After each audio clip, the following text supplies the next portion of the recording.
To order this meeting of April 17th, a special meeting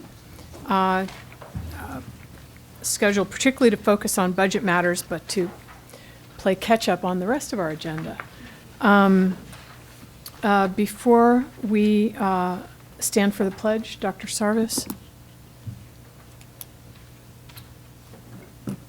Because of the events at Virginia Tech, I'd like to have a moment of silence.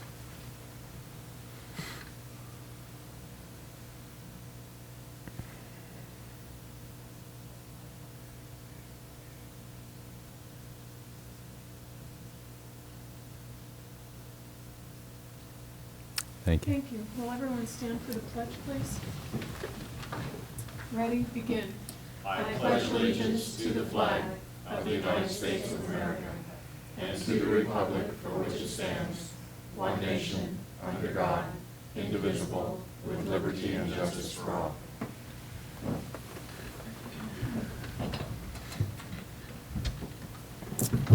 Okay. Mr. Gonzalez? Thank you.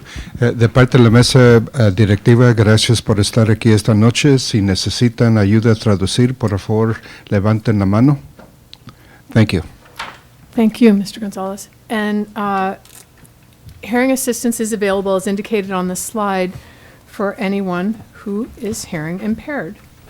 I don't think we have any slips for public comments for items not on the agenda. That is correct. Okay.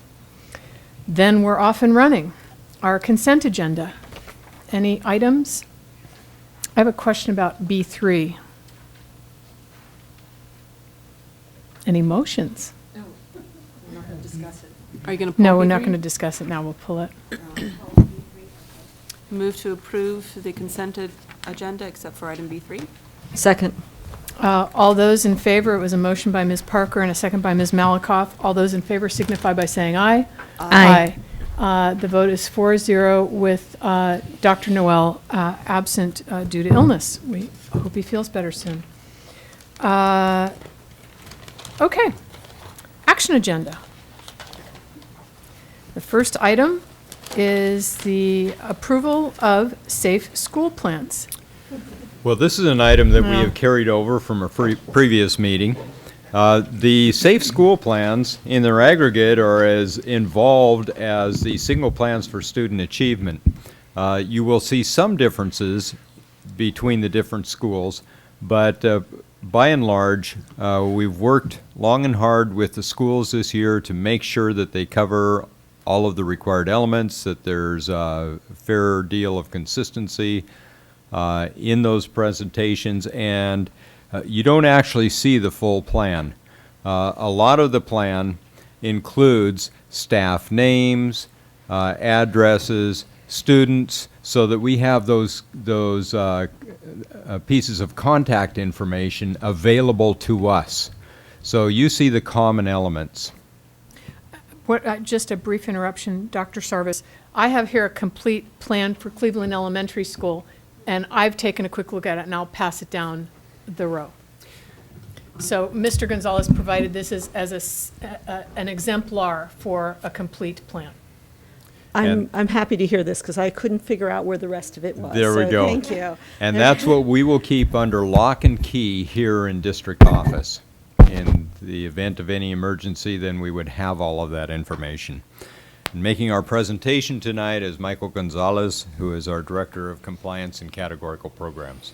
Thank you very much. As we can all understand, this is a very timely subject.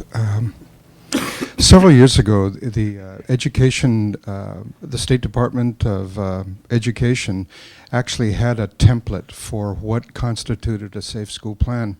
A number of years ago, they deleted that section of the Ed Code and instead inserted Ed Code 32280 that talks about statements that a school plan has to contain.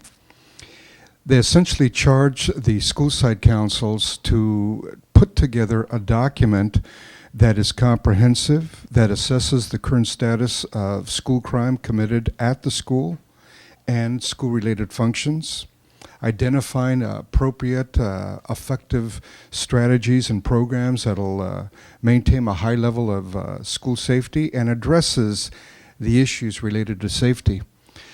In our district, what we've attempted to do is to develop plans that, first of all, met the requirements of the Ed Code, that at school sites that had more than one educational program. For example, take a look at Santa Barbara Junior High. Not only do we have a comprehensive junior high at that campus, but we've got the offices of the child care development program.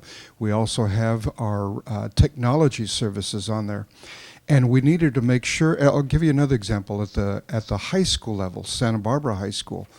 Not only do we have our largest comprehensive high school located at that campus, but as you know, we have La Cuesta continuation and we have a rather extensive child development program.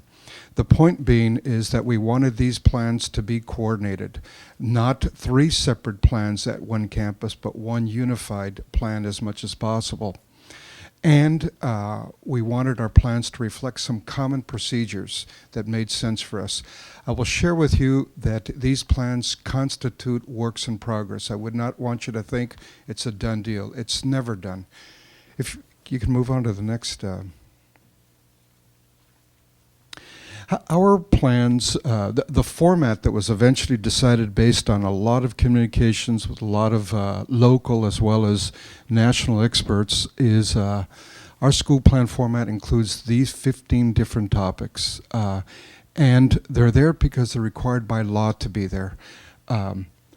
Number 15, for example, is simply a copy of the board policy on comprehensive safety plan.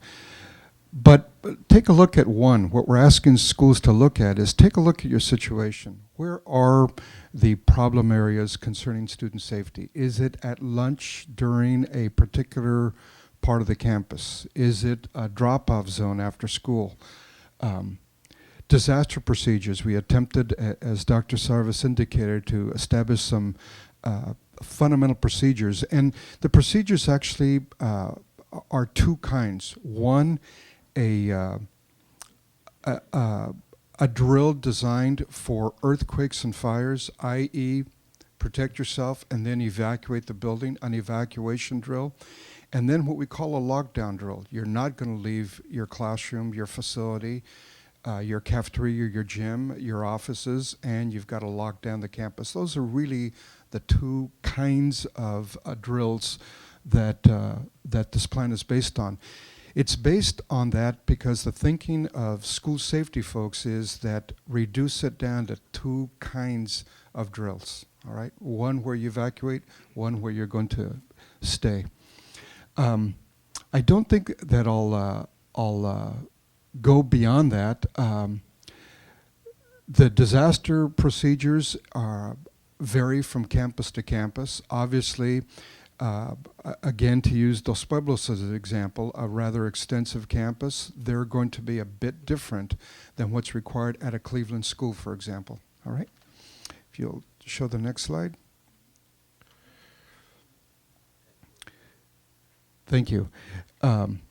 As President Harder indicated, you do have before you a copy of the Cleveland plan. We did not bring with us this evening a junior high or high school plan because just the sheer weight of these things. But what I want to share with you is it was mentioned that some information was purposely left out of your versions. And what you're looking at is a list of those items that were excluded from the copies that were made available to the board as well as the public. And it has to do, as Dr. Sarvis indicated, with staff directory information, staff emergency contacts, school telephone extensions, because they're more extensive than what is usually published, student directory information. Though the law does permit us to release that information, we did not believe it's appropriate for reasons that you're all aware of. Daily bell schedules, which is a public document, class rosters, which are not public documents, and the daily, weekly pull-out schedules. There are always a group of kids who on a regular basis, students are pulled out of their classrooms. We chose not to release that information to the public.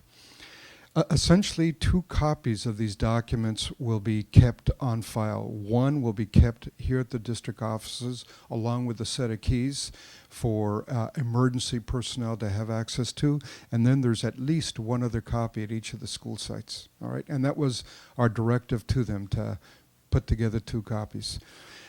Schools were obligated to produce these documents or review their existing plans by March 1st deadline, and your obligation as a board is to approve these plans, and we'll be coming back to you annually with either revisions or a new plan as circumstances warrant.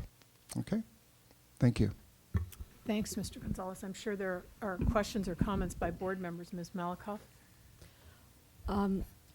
I'm curious about this didn't say a whole bunch, so maybe these say more about what kinds of things we've done in terms of the disaster relief, and what will happen if children have to stay in the schools if there's an earthquake or something like that and have to stay there. Do we have this kind of supplies? Do we have a place for those supplies?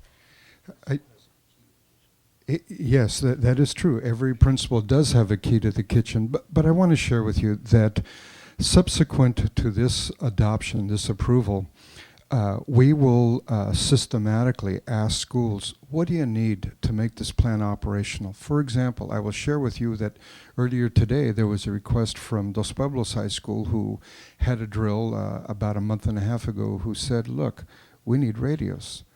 And Santa Barbara Junior High has made a similar kind of request. Other schools have asked, can you remind us again, how often do we replace the water in storage? You will find that it's likely that the list of things that we need to make this plan operational is going to be more than many of us anticipated. And yet, I will share with you, as you all know, that the number 1 priority for schools is a safe environment. And so we'll be coming back to you at a subsequent meeting saying, this is what is needed and this is what we're recommending. Okay? Ms. Parker? A couple of things that I noticed. One is that many of the plans had surveys in them, and I think that their committee misunderstood the surveys, because a lot of them we just seem to get samples of this is what it looks like when you fill one of these out, rather than having the data analyzed, put together and added together and seeing what the Safe School survey had to do. La Cumbra had a slightly different survey, which was, it seemed more meaningful to me, something that you could really get information and respond to the information, rather than the majority of them had a little bit more vague plan, or survey, I should say, in place. So I'd like to see them actually look at the data, maybe change the survey, and really put their data together so that we can see that too, because that was very interesting for the ones that did get it together. The other thing that I noticed was on sites that had multiple programs, that it was one plan, but there were weaknesses in communication with each other. For example, for Goleta, you could see that the Santa Barbara Charter section, they talk about if they have an intruder, how they're going to contact the Goleta Valley office, but the Goleta Valley office doesn't have any way, plan that they list about communicating with Santa Barbara Charter. So I know that they would hear the bells go off and they would hear the communication, although sometimes they described that slightly different. They would describe what the sound was like in a different way. And so I would like to see in the plans, I'd like to see that made a little bit more clear, how they communicate with each other when there are multiple programs on the same campus. Your observations are very accurate and correct. I will share with you, I would like to take credit for all this work, but I'd be remiss if I did that. We had a committee made up of Ann Fisher representing the secondary district, the elementary district represented by Dave Wiseman over at the Santa Barbara Charter School. And we've never asked these folks to work in a coordinated fashion as we did this round for these plans. And I shared with you at the outset that these are very clearly works in progress, and we will get there. But these documents do not, as you've accurately said, represent that we're there yet. Okay. Well, my questions and comments were similar to Ms. Parker's in that they focused on communication both between schools, but also within schools.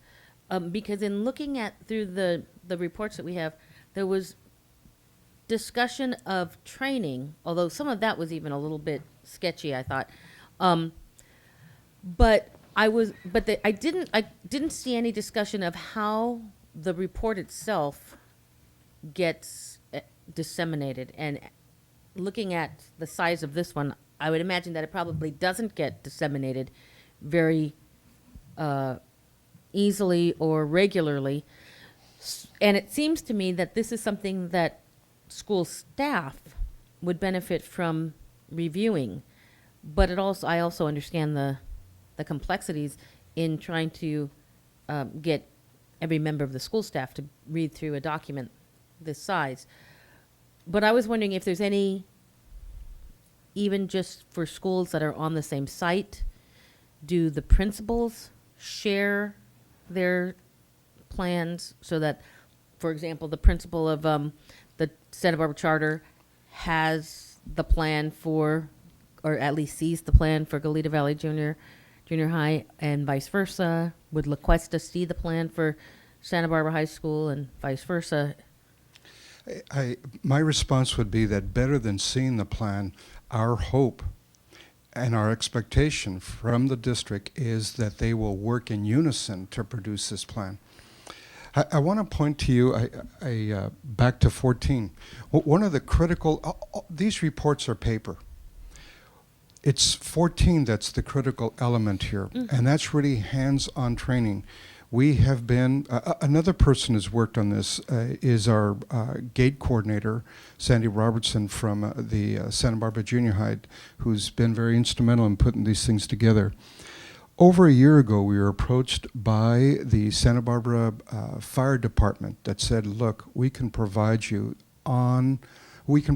training at school on how to keep your folks, yourselves safe.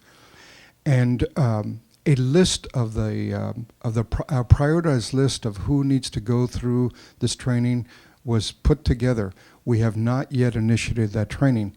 You should understand that the first group will be our largest schools, for example, Santa Barbara High, for those obvious reasons. But I will share with you that actually the very first group that's going to go through that training is the district offices. Emergency Services has been very clear that if we, as a district office staff, are not prepared for emergency, it's kind of unrealistic that schools are going to be able to operate safely in an environment. So we're going to get that hands-on training. And that hands-on training, by the way, talks about things like, I'm not sure that how many of us sitting in this room have had the opportunity to actually operate a fire extinguisher. If you haven't, it's kind of a high anxiety kind of activity, but a very important one to know how to use. Search and rescue. In a major catastrophe, it's going to be some time before outside agencies, though schools are a priority for emergency service in the city, it's going to take some time before they are able to respond. And so we learn about doing exterior checks before you actually enter a building for search and rescue. So a lot of what you're spelling out is embedded in 14, and that has not yet been initiated, but it will be, and the district staff will be the first to go through. One of the dilemmas has been to take this very comprehensive program and chunk it up into pieces that staff can actually be released to do, because you can't release the entire administrative staff here to attend a training at once, equally with the school sites. Thank you. Oh, just a couple more comments. I was also, the surveys were somewhat unsatisfying in terms of being able to see accumulated results of the surveys. And Ms. Parker mentioned the LaCoomber survey. Harding also had a really nice compilation as well that was very useful. A lot of the focus of these plans is on disaster preparedness, that sort of thing, And certainly, we've had some really somber reminders recently of, catastrophic occurrences. But I'm also concerned about creating safe climates on school campuses. And there really wasn't a lot in the plan that addressed school climate. Some of the surveys did, but as I said, there was no accumulated data to, demonstrate areas of concern. We know what areas of concern there are for loiterers, for instance, on a campus, but what happens during the school day? It's probably a much more common occurrence for a child to worry about coming to school because they feel bullied than to have an earthquake. And I'm going to knock on wood when I say that. So I'm really interested in, as we move forward with these plans, trying to deal with climate issues as well. And then the only other big observation that I had is one of the components has to do with a school dress code. And I had the advantage of the secondary advisory having a conversation about that led by you not that long ago. But once again, it's one of those pieces of paper that's included in a book, and I'm not sure what kind of enforcement takes place. Well, two issues related to that. In the wake of our student who died on downtown, a number of law enforcement agencies have put together a list of clothing that they believe should be banned for our campuses. And I guess the other way to put it, a style of dress that should be banned. And that's going to be reviewed because there's some issues related to that. It's a broad sweep, and obviously we're talking about a minority of students, but these dress codes would affect everyone. So we're going to be spending this summer taking a look at that. Some preliminary work has already been done, but it's not an easy issue. We'll be coming to you with a recommendation, but it's not an easy issue to solve. May I comment on these? 2 points. First of all, I don't want the board or the public to think that this is anything new. We have had, of course, since we were all children, we all had fire drills and we've all had duck and cover drills on a regular basis. When I came to the district, it was obvious that we had radios in place across the. Now, how well they work on some school campuses is an issue, and that continues to be an issue. The emergency preparedness trainings that we started, we had in place well before 9/11. 9/11 is now history. It's over 5 years ago.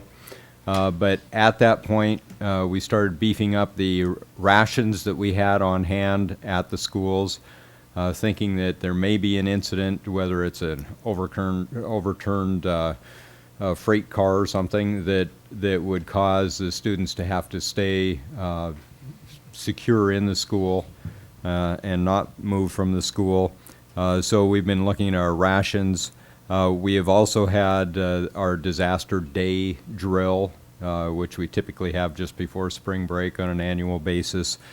And you're right, it does not include anti-bullying efforts.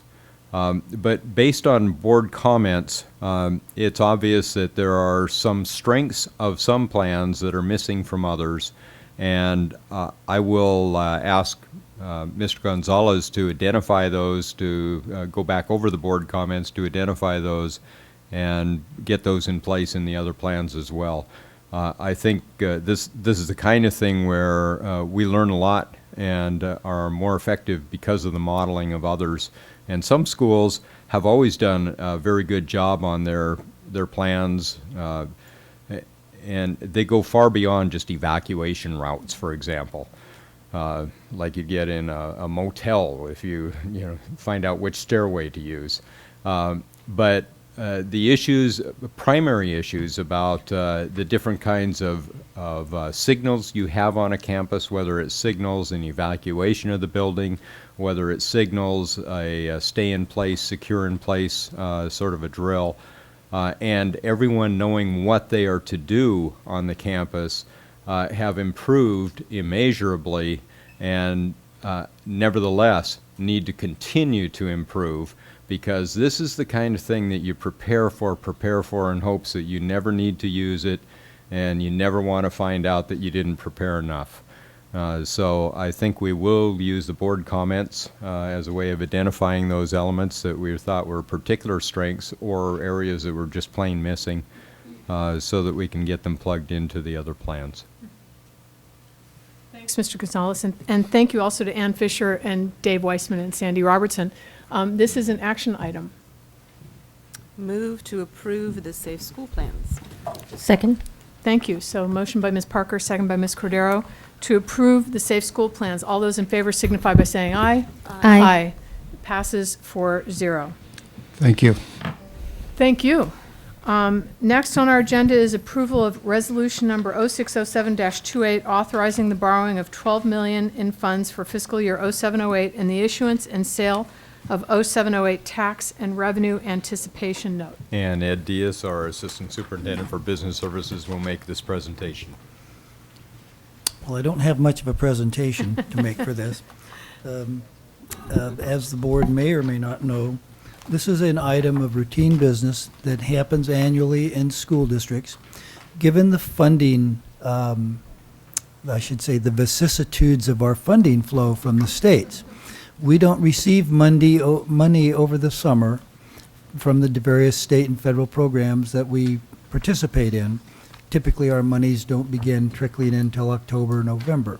In the meantime, however, we have bills to pay, payrolls to make, and later we'll be talking about district finances with the reserve of $3.8 million that covers not quite one full day of average spending, and that doesn't even cover a half of a payroll. So in terms of you are operating a business, we're pretty thin. So it is prudent that we augment our funding with the tax and revenue anticipation note so that it can carry us through till our funding begins. We've chosen to participate with the California School Boards Association Finance. It's a very safe, very large. Many districts participate in it, and the costs are lower than your TRAN that you did last year. So it's pretty straightforward. Please pass it. Thanks, Mr. Diaz. Any questions for Mr. Diaz? Some of the most boring reading, I think, on the face of the earth. Questions, comments? It is a pretty routine function based on how school districts are financed. Is there a motion? Move to approve resolution number 0607-28, authorizing the borrowing of $12 million in funds for fiscal year 0708 and the issuance and sale of a 0708 tax and revenue anticipation note. Thanks, Ms. Parker. Second? Second by Ms. Cordero. Any further discussion? All those in favor signify by saying aye. Aye. The resolution is passed 4-0. Approval of the 0607 Peabody Charter School second interim report. This report will also be made by Ed Diaz. This is the second interim report for our charter school, and this is part of our fiscal oversight responsibility for the charter school. Yes, again, this is a routine matter as required by our memorandum of understanding with Peabody. The accountant, Nancy Dow from Peabody, submitted these financial reports to our staff. They were reviewed and deemed acceptable and approved by the district as, of course, as I was looking at these, we can say tonight that we accept them and that we approve them. But until Peabody has their actual audit, as we would have our actual audit, that would be the limit of our acceptance, if you will. It would be a conditional acceptance based on the future audit of their 06-07 financial statement. But they look to be in pretty good shape. Thanks, Mr. Diaz. Any questions, comments? Motion. Do we need to approve conditionally, or can we just say move to approve? Okay. Move to approve the 06-07 Peabody Charter School second interim report. Second by Ms. Malakoff. Thank you. All those in favor signify by saying aye. Aye. Aye. So we approve 4-0 the Peabody Charter School second interim report for 06-07. On to item C4, approval of meetings regarding prevention of gang violence. Dr. Sarvis? Good. In fact, I have a handout on this.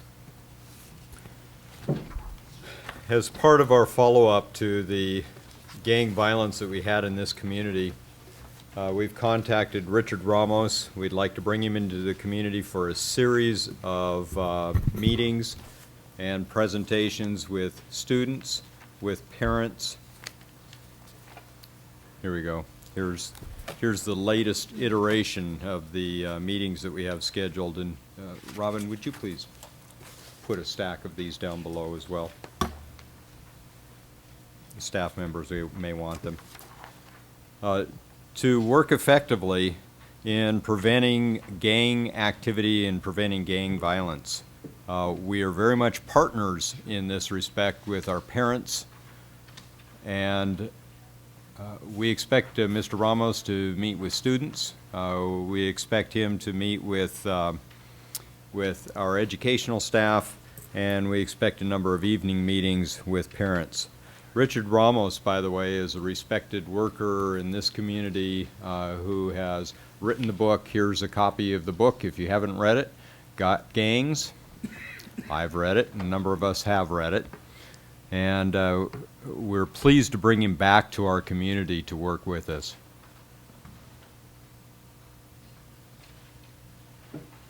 Okay. So we're asking for your approval tonight. Watch Now, there may move very on well now. be follow-up meetings to these. We will ask for feedback from the parents, for example, after our meetings with them, and parents may well say, we'd like to have this on an ongoing basis. We'll have to decide how to deliver that. The funding for this is Title II and Safe School money, and that's shown on the agenda item. It just isn't shown on the agenda. I have one quick question. Yes. And that is, I want to make it clear to parents that regardless of whether their child's in elementary or secondary, they're welcome to come to any of the presentations. Very good. So I'm hoping that all of this entire grid will be disseminated to parents so that they can participate in whichever presentation they choose. Ms. Parker? My question is that there's a very limited number, particularly of elementary schools, that are on the list. I'm wondering if you're planning on busing fifth and sixth graders from other schools to, for example, to Franklin or to Macumbra At during the day. So At this point, we're not, because Uh-huh. we need to limit the number of students that Richard talks with and works with, so he actually has a working relationship with them. But we will consider expanding that. I mean, we really targeted the schools that were most critical to the problem. All right, and again, yes, like Mrs. Harder, I sincerely hope that parents, that this will go on the website, that there will be a lot of parent publicity, community publicity, because, and again, if it's a presentation for the ones that are in the evening, is it one where you want to keep it small again, or is it one where you want the most number of parents to come and attend? The most number of parents who Okay. are interested Good, in these good. issues. Because really, I Yes. think it should be open up to the entire community if there's space at the auditoriums for that, so. Actually, I wonder if we could make the request of the Goleta City Council and Santa Barbara City Council that we be allowed to put this information on their community television stations. I'm sure we can. We've been working closely with the city of Santa Barbara, and I'm sure the city of Goleta would allow that as well. Ms. Cordero? Yes, I had a question based on what basis were the schools determined to have the greatest need? Those that were most involved in this most recent incident, and those where we think we have the largest gang problems. I'm torn because I feel like I understand that rationale to some extent, but I also worry that we may be reinforcing stereotypes of particular schools by identifying them for this particular kind of workshop and not others, and especially in situations where, for example, we have three junior highs or four junior highs, and we have I think, 3 of them represented, and the 4th one not. Well, we can work to expand that I'm- coverage. I- It's not our intention to put this out to show that we're working with the students at this school and this school, but not the next school. My showing this to you is by way of showing you where we are planning to present. Okay. But if we can, maybe do a little bit of what I think Ms. Parker was suggesting, if it's possible to maybe involve some members of the other schools as well, so that it doesn't seem to be targeting certain schools. For our instructional staff, we would involve instructional staff from throughout the district. And for parents, this would be for parents throughout the district. Now, if you think we need to go ahead and target the other schools and get out specifically to all of our other schools, Well, we can do that. I Yes. hope that Ms. Zawoski will be evaluating the benefits of the program and how it works, because I have to say that, Adams, Washington, Monroe, Roosevelt, they all need to know this information as well. And so if you think that it's beneficial, I hope that we'll consider expanding it later for those 5th and 6th graders. We can decide right now to do that. If you want to spend additional funds on it, we can do that. We thought that we would evaluate after these sessions. We'd come back to you with a follow-up plan, and that might be to go to other schools in addition to this, or it might be to return to these schools for follow-up meetings with these groups. Well, my preference would be to have you really see it at least once before you go out there and keep spreading it willy-nilly. But I would also prefer, if you do decide that this is valuable, that it come back to us so that all students at least get an introduction to it rather than, and I know that every single site has had some discussion about gang violence anyway in the elementary level. But I just, I think if this is done in a better way or a more informative way, that it'd be valuable for all of the students. Yeah, I do need to say, this is not our only effort to work with the most recent incident that we had. A lot of our anti-bullying activities, a lot of our student conflict resolution activities that we have on school campuses on a regular basis take on these issues as well. One of the other things that I think we can look to as we move forward, so that this does not become just a one-time, is looking to the community for partnership. For example, looking to the chamber when they ask us, how can we help? We can say $12,000 would be nice. As we begin to fund efforts at facilitating these kinds of meetings with our parent community, and to gather more of the whole community into this. We're all partners in this, and I think it's right for us to begin to ask for some help from other partners also. And I want to say I really appreciate what you had to say there, Mr. Zettel, because we have a new crop of students coming up every year, and this cannot be a one-time thing.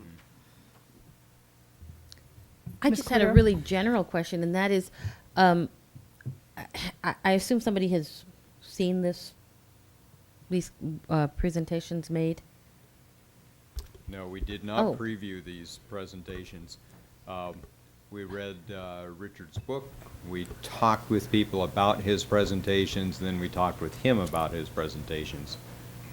Okay, well, that might be enough to answer my question. I was just wondering just in general, what are the kinds of things that are done? I'm mostly, I guess, interested in what's the presentation like with the students, and what's the presentation like with the parents? Are there, for the parents, for example, is there like an action plan that's an outcome of the workshop, or is it mostly informational? It's a little of both. In fact, one of the things that we intend to do with parents, and we'll have part of this discussion, we'll have this discussion a little bit later, is that we think the time has passed when a student can simply be allowed to go home to an empty home or have hang time with their friends after school from any time between 5th grade and the end of high school, and have that time available with adults coming home then at 5:30, 6 o'clock. That allows students some good 3 hours to develop a lot of problems. We have a rich menu at each school of after-school activities. Many of them are school-sponsored. As you heard, for some of our schools, well, for instance, Santa Barbara Junior High has additional classes that students are required to take.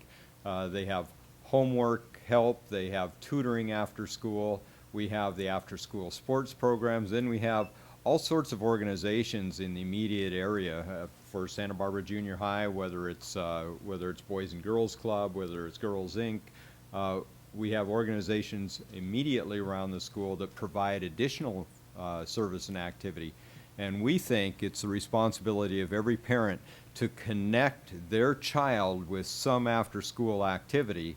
And we intend to go to those activities and say, if parents are doing this, then you must let them know if their child is attending or not attending. I mean, you can't just say, oh, well, so-and-so didn't show up today.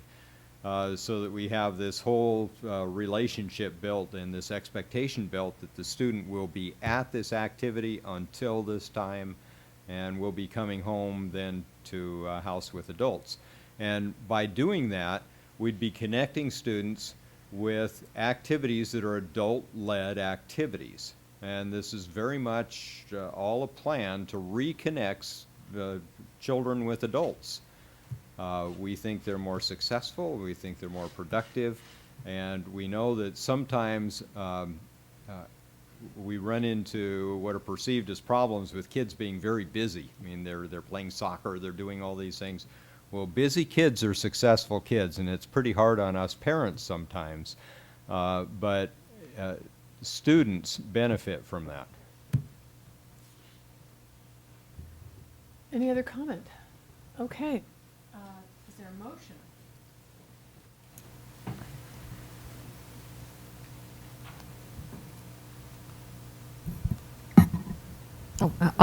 I'll move to approve the meetings regarding prevention of gang violence. And I'd just like to include in that motion Ms. Parker's request that it come back to us for sort of further review and hopeful, broader application. Thank you. So there's a motion from Ms. Cordero and a second from Ms. Malakoff. I just want to refine that motion. Is there any specific information that you're looking for? Hard numbers of parents who participated, for instance? Whether there would be survey sheets to fill out at the conclusion? I don't know if there's specific information or data or feedback that you're looking for that we can be very specific about in the motion. Well, for me, for the student level, I'm really looking for teacher and principal input on the value of the program for elementary age and junior high age, hopefully from the April 23rd and April 24th meetings, so that this could come back to us well before May 11th, and we could expand it before the end of the school year if it's valuable. Okay. Yeah, I think that I was really looking at the participants' evaluation of the value of the workshop. So I think that would, what Ms. Parker identified would include my concerns or my interests. But I would also include the parent part in that. Okay.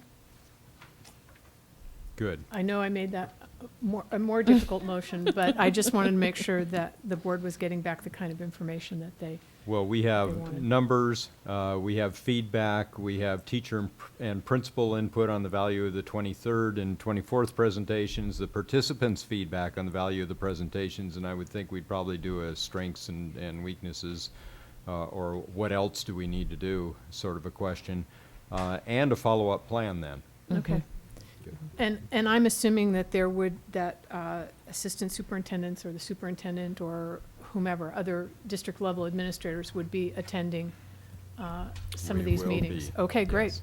As would board members, I assume. Yes. Oh, Yeah. yes. You're So we welcome can, to. so we can kind of Yes. maybe give And- some input too. You know, this changes a couple of times each day. And we think we have it pretty well finalized, but we'll send you a final form. Okay. Okay, so that being said, let's take a vote then. I think it was Ms. Cordero and Ms. Malakoff before we got off on these other details. All those in favor signify by saying aye. Aye. Passes 4-0. Thank you. Now we are on to our action agenda. Oh, I'm sorry, our conference agenda. That was our action agenda. Conference agenda, and the first item is a saving analysis of refunding of the general obligation bonds. Mr. Diaz. Yes, thank you, President Harder. It's my pleasure and honor to welcome Mr. Joe Zeronian from Prager Seeley this evening to present to the board the elements of our GO bond refunding. Dr. Zeronian really needs no introduction. He's quite a famous guy. He's dean of the USC Rossier School of Education, School of Business, former CBO of LA Unified, and the list goes on and on. So eminently qualified to help us with this project. Thank you, Mr. Diaz. Oh, fine.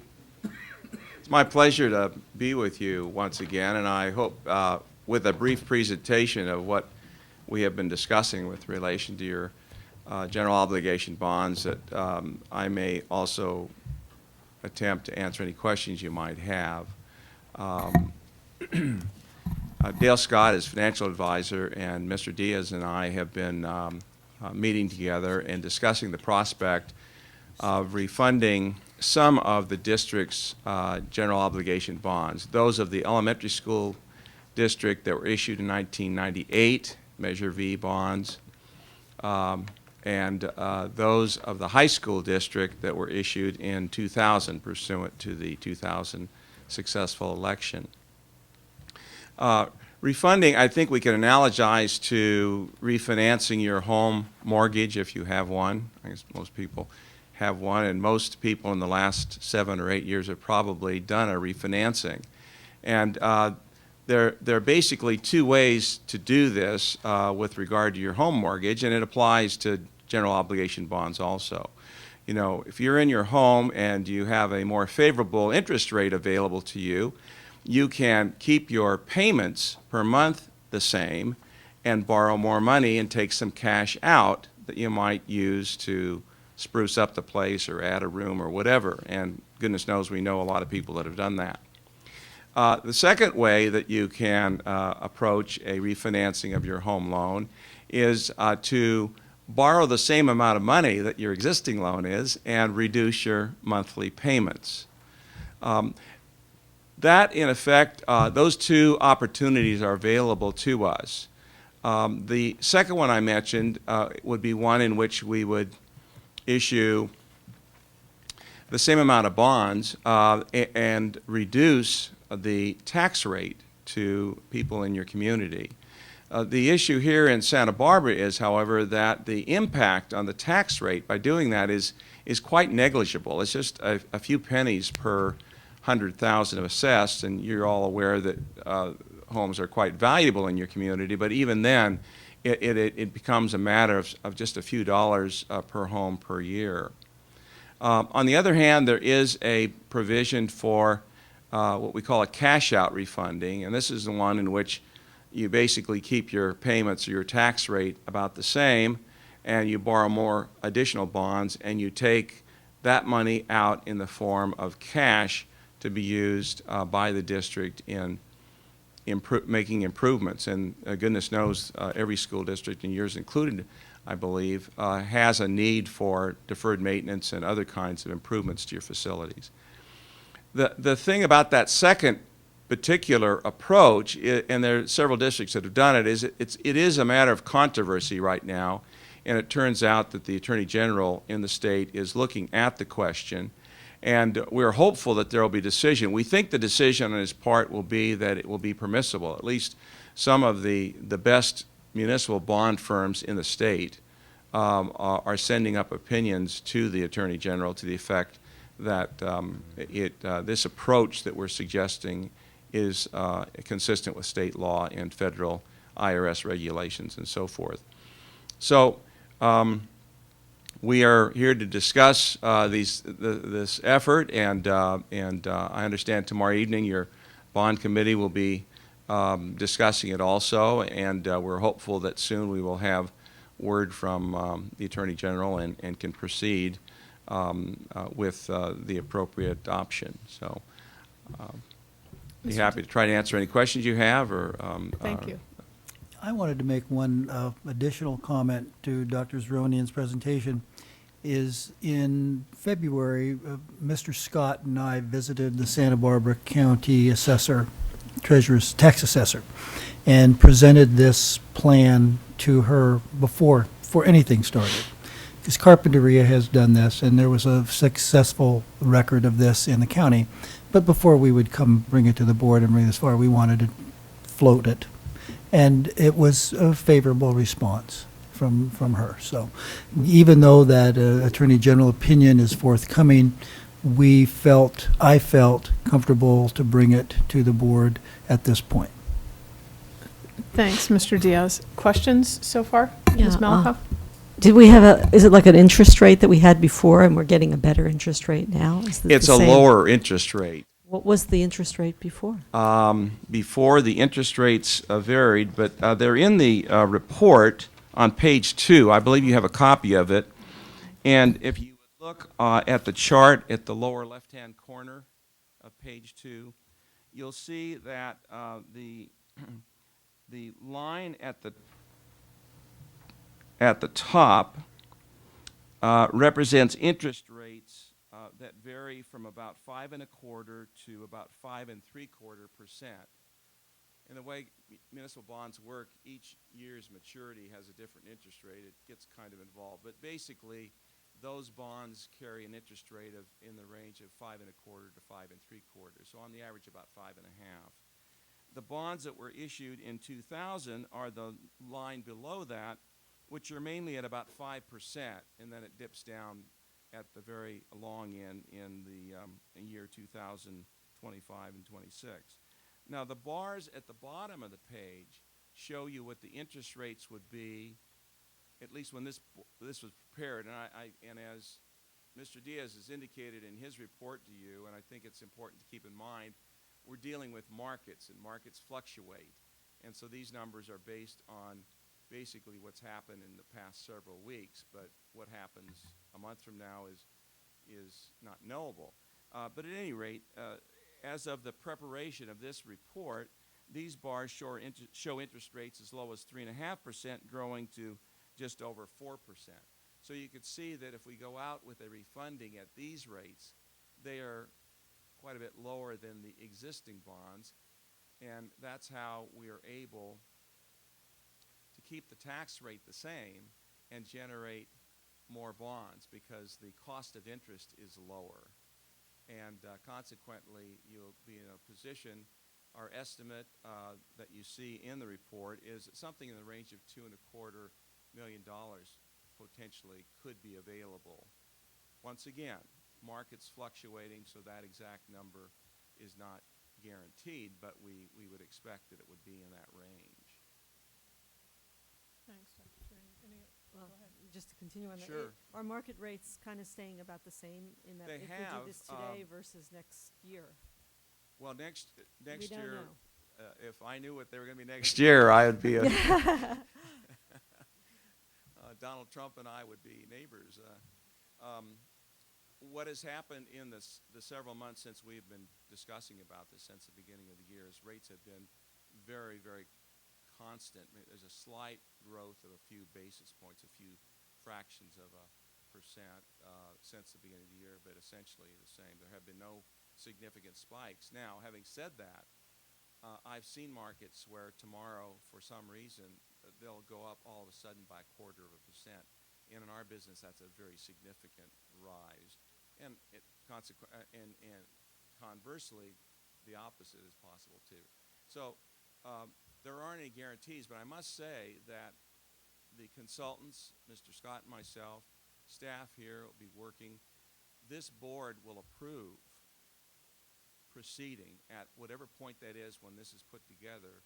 The board will have an opportunity to see what is happening at that point in time and to make a decision finally that we're going to go ahead with this or we aren't. So there's no autopilot here by saying, hey, this is a good idea, it all goes on its own. You will have the opportunity to review, and your staff will make recommendations to you and discuss it in detail. Mr. Scott and I will be around if you need us to assist in any way we can. A couple of questions. One is, you say it's a forthcoming opinion. What does forthcoming mean? Well, we're hopeful that it would be any week, any month now. The thought was that we would prepare in any kind of bond financing, there is typically, if you pace it, it's no rush, and you're not dragging it out. If you do it under normal circumstances, it takes about 10 weeks to put together the material, the legal documents, prepare the information for the board, have the board approve the resolutions, and so forth. So the thought is that we would prepare those, and consultants and staff would work together on a contingent basis, put these things together, and at the time when we get the decision why we would proceed. You see, in issuing municipal bonds, as many of you probably are aware, there's a prospectus that's prepared that basically tells prospective buyers, what are these bonds? Who is Santa Barbara School District, Santa Barbara High School District? Well, we don't have to do a lot in that regard because Santa Barbara is quite well known and prominent. But, what's the length of the maturity? What are you going to do with the money? A whole host of things are in there. There are also some legal disclosures. And in this circumstance, with the AG looking at this, we would have to disclose that this is an issue before the AG. And in our view, with that prospect going into the market, it dampens the market. There's some buyers that are saying, well, gee, I'm not sure about that. You want to go into a market when everything is moving in your direction. And so that's why we have said that this would be the best prospect. There is the potential, if the opinion goes the wrong way and there are bonds out on the street in people's hands, there is the potential for a real legal snafu. And we feel that we don't want that to redound to the detriment of the district. Good. So we can start this process and then just Yes. see where it's playing. Yes. And I was curious what will happen, because obviously there are districts that have done this, and so what happens to them if the Attorney General comes back with a negative opinion?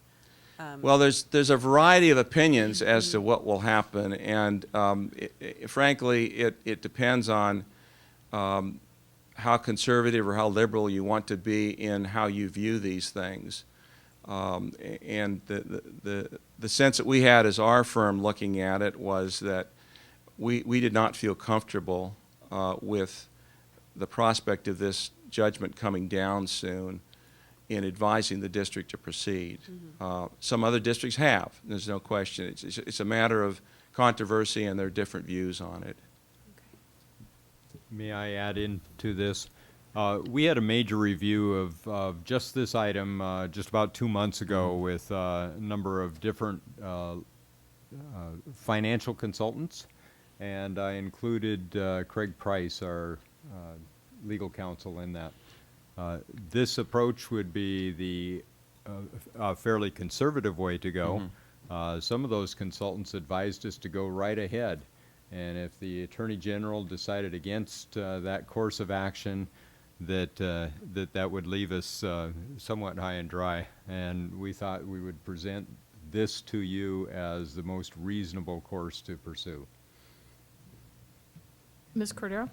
I was going to ask a question that I'm not sure is really answerable, but given that it seems like we don't really know how soon the decision is going to come down, but we're sort of anticipating that it's likely to be relatively soon, and so therefore it would behoove us to wait for the decision rather than moving forward. But are we in any, I think this might have been a little bit of the question that was being asked about the rates as well. What are we risking by waiting for that decision in the event that it takes a little bit longer than we might be anticipating? I guess part of the answer is we risk the rates going up, or Yeah, well, But- we don't really know what the risk is, but yes, the downside risk is that. The upside risk is the rates could improve. So one never knows about that. But yes, the worst case would be to wait for this and find that the market deteriorates on us, and it's either not feasible to do this because the savings are so small, or it is feasible to do it, but the savings aren't as great as what they might be at this moment. So that is the downside, a part of this. In terms of the district's funds available to the district, yes. is there any statutory limit on the how long the Attorney General has to make to render a decision? I'm not aware of. Well, in fact, we that, pursued that. No, there isn't. Okay. Okay. And we don't really know whether it's forthcoming, whether it might be 2 months from now, whether it might be a year from now. I mean, there really isn't any timeline on it. We simply wanted to be ready to be able to move. Other districts have already done this. Other districts are doing this now. But we thought it was prudent to wait for the Attorney General's opinion on it before we actually moved on it. We'd simply be poised and ready to move. Thank you. Thank you very much for your presentation. pleasure. I don't have any further questions, but the board has had this presentation, and when all the pieces come together, we'll be poised to take action. Good. Thank you very Thank you. much. Okay, now we are on to our main reason for meeting this evening, to discuss budget reductions and enhancements for this current school year, then for 07-08 and 08-09. And it's item D2 on the conference agenda. Just one quick announcement, if there are members of the audience who are interested in speaking to this item, I would ask that you get your speaker slips in now. Thank you. Let me introduce this in this way. The board ratified the agreement with the Santa Barbara Teachers Association at our last meeting. That was just 1 week ago.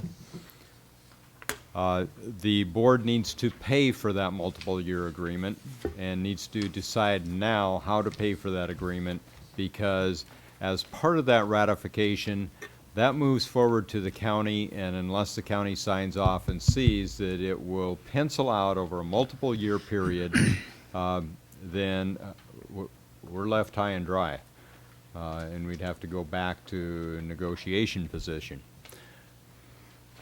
Our last discussion on this was to look at possible areas for budget cuts. The board moved some of those to various priority levels. Tonight we will have a further discussion about budget cuts, and next week we expect and need action about these cuts. So with that, Mr. Diaz, our Assistant Superintendent for Business Services, will give the presentation. Thank you, Dr. Sarvis. President Harder, board members. This topic has been an ongoing discussion for the last couple of months. And tonight, I hope to synthesize it down into relatively understandable terms so that the board has the full understanding of the cuts that we're not asking you to make, but we're presenting before you for your discretion. The first thing I want to do is I want to walk through all the documents in the presentation and explain them before we get right into the actual presentation. This is the revised list of budget reductions, and we've taken the color coding out. We've left the priority items in. We've given each item a number. Each one of these budget reductions has an item, so that when the time comes for the board to make action, take action, you'll be able to say, we want to do 16, 17, so it's put in that format. The blue area down in the bottom of the page represents the totals of these columns that you see, and 06, 07, 07, 08, 08, 09, and then a grand total of 3,915,142. The pink or rose-colored cells show the mandatory cuts to meet second interim budget requirements, and that amount is 3,351,484. So I can't tell you how delighted I am that the pink number is smaller than the blue number. Because if it wasn't, we'd be looking at a whole different set of circumstances here this evening. Now, the last number down there, the green number, this is the amount of, I call it board discretion. You have $3 million identified in cuts, and we really need to make $3.4 million. So there's about $500,000 worth of board discretions as you review these programs to decide which ones are going to cut, which ones you're not going to cut. So I wanted to present it to you in that fashion. The second page here is a picture of the multi-year projections as stated in our second interim report. The pink information at the top of the page, that represents the that represents the view at the second interim of your reserve, your ending fund balance.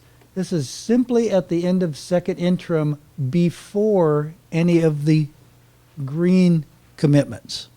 So this is how our finances look if we did not make any salary settlements, if we had not made any future commitments of any type. Simply, I call it the green stuff down here. If you hadn't made any of the green commitments, this is where your finance would look right at this time. You would meet your reserve, and after allocating some funds to items that the district is going to need here in the future, the post-employee benefits, the ongoing health increases, technology, and the revolving cash in stores, you would find that the elementary district would still be $243,000 in deficit, and the secondary district would have $1.7 million, and then combined they would have $1.6 million of appropriated ending balances. So now let's get started with the, so just kind of walking you through the second interim.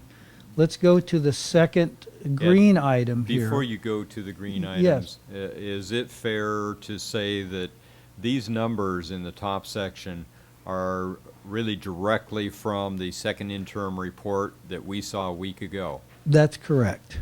Okay. That's correct.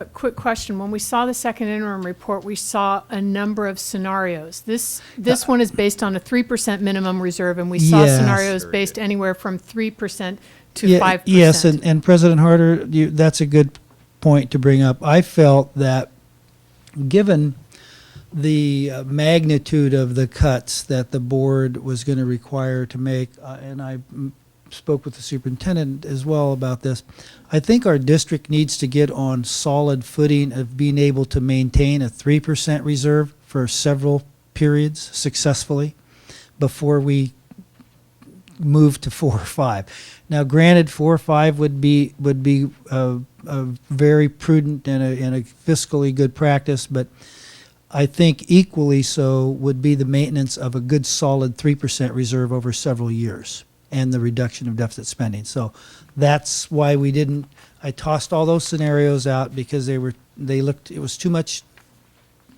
data, was too complicated, and frankly, although it was great work by Mr. Wolf, I cannot take him for task on that. It just seems, from my perspective, let's get a good 3% reserve for a long time before we move to 4 or 5. So that's why we eliminated those other slides and simplified it, condensed it, if you will, not simplified it, but condensed it to this format. Now, when, Can I Hang ask a on one quick second. question? sure, right there, too? sure, Ms. Parker. One thing that I hope that you'll talk about is that you talk about needing to do 3.35 million in cuts through 0809.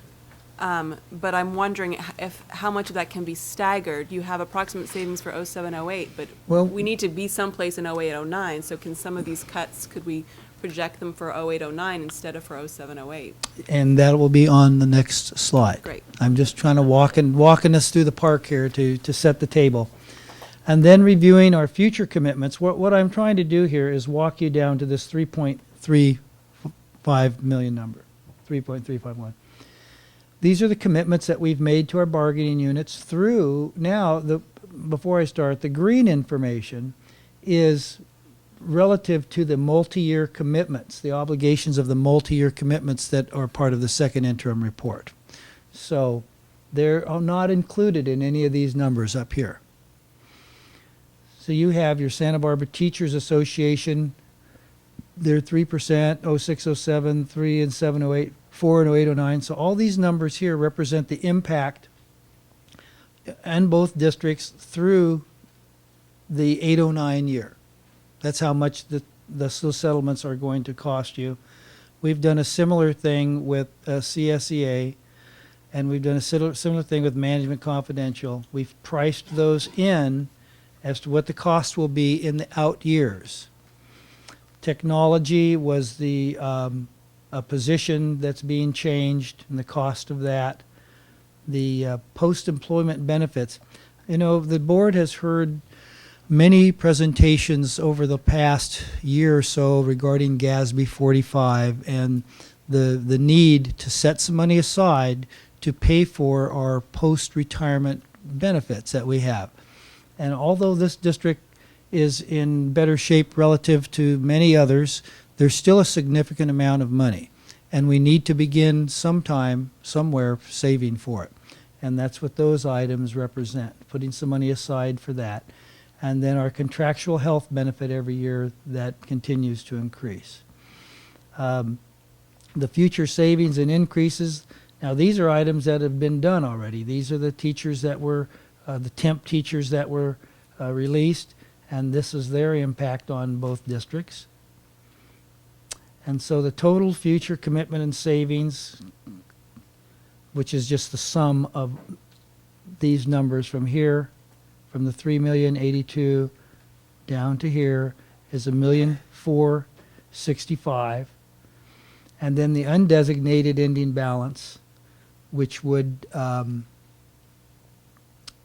undesignated ending balance has to be greater than 0. So you can see that the cuts, you have $1,709,000, $1,840,000, total of $3,341,000 for both districts. So the reason the undesignated ending balance, that's like when you finish writing all the checks in your checkbook. It's okay to have a 0, but it's not okay to have a negative 100. So you just have to zero out at that point, and that's why your undesignated should always be greater than or equal to 0. And in the cases that we see, it is not. That leads us to the necessary cuts to balance, and here's the magic number, $3,351,000. Now that number, $3,351,000, will satisfy the multi-year projections through 0809. So to answer your question, we'll move back now to the actual budget reduction list. Each row, there's 0607, 0809, 0708, 0809. The rows have been summed. These items have already been taken place in 0607. These are the items that you would be required to cut in 0708 as we move forward in the budget development process. However, as again, I don't misconstrue my comments when I say the budget development process. We have to include these cuts in our second interim report that we submit to the county office, which was due March 15th, and we've bought some time from them. But I don't want to create the impression to the board that you could create okay, this amount of tonight or next week, and then wait at some future time to do the others. They have to be made. The good news is you have a menu of cuts that adds up to 3,915,000, and you have a required level of cuts mandatory to meet your second interim multi-year of 3,351,000, which leaves a board discretion of 564,000, say, of items on this list that you could recategorize or delay to decide on at some other time. However, that's the only amount. So it's 563,000. So I've itemized all the numbers. I've given all the numbers an item. Again, I know this is not an action item this evening, but when we do get ready to take action, the board can pick the items that they want to move on and say, make a motion for 12, 13, however you decide. But Mr. Diaz, I'm still not clear. 3.35 is where we need to get to by 0809. You've listed the total, identified budget reductions, for example, for 0708 is 3.14 million. But you don't say what's mandatory for 0708. Because, of course, if I could put some things into the 0809 column, it would be better. I think, Ms. Parker, to read the rows cell, the mandatory cuts to meet second interim budget reductions. That is 3,351,000. But do you see what I'm saying? For example, if I wanted to demolish obsolete portable classrooms in 0809, that would increase the column number at the bottom for 0809. So could that be done in 0809 instead of 0708? Yes, it could, as long as that cut was passed in the next 2 weeks by the Right. board. I think you could move the years around to the extent, of course, I'd have to talk to our facilities, talk to Mr. Hetjunk and talk to Mr. Wolf how that would look if we did move those rounds. What related impacts are those?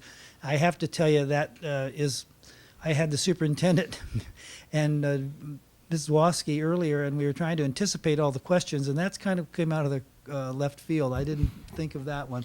To what extent could you shift some of those cuts around between years? I don't know. Well, let me just ask a question that's very similar, and I guess the question that I have, and I think it might be Ms. Parker's question as well, is in 0708, is there a total that is mandatory for that year, or can we basically cut whatever we want in 0708 and shift other things over into 0809 as long as the 3-year total meets the 3.35 number? I don't think so. Okay. Well, we don't. This is why we talked about We this last pres- week, and we don't have the figures here, and Bob would have to go back and get those. But a number of these potential cuts involve staff reductions, for example, and that's the big question. That's the burning question. Do we need to make those reductions for this fall, or can we hold some of those reductions for the following fall, in which case you're not actually moving those staff members out of the district, you're holding them this year, you have further attrition the following year, and in the end, you don't actually lose those staff members at all. So that is a big question. Ms. Malakoff has a question. Maybe I'm being dense, but maybe it's the same question. I'm not sure. But take something like number 10, just as an example. The 115,000 is in 0708 is the saving. Yes. What happens if they're not there? If we also did that for 0809, is that another 115,000? That would be correct. We would add another 115,850 to that year, but that hasn't been determined that would be the case yet, that they would not be there in 0809. So these things that are in 0708 are just for that year, and then they come back on Yeah. the following year, The according one- to the- this. Yes, Ms. Malakoff. The items that show, for instance,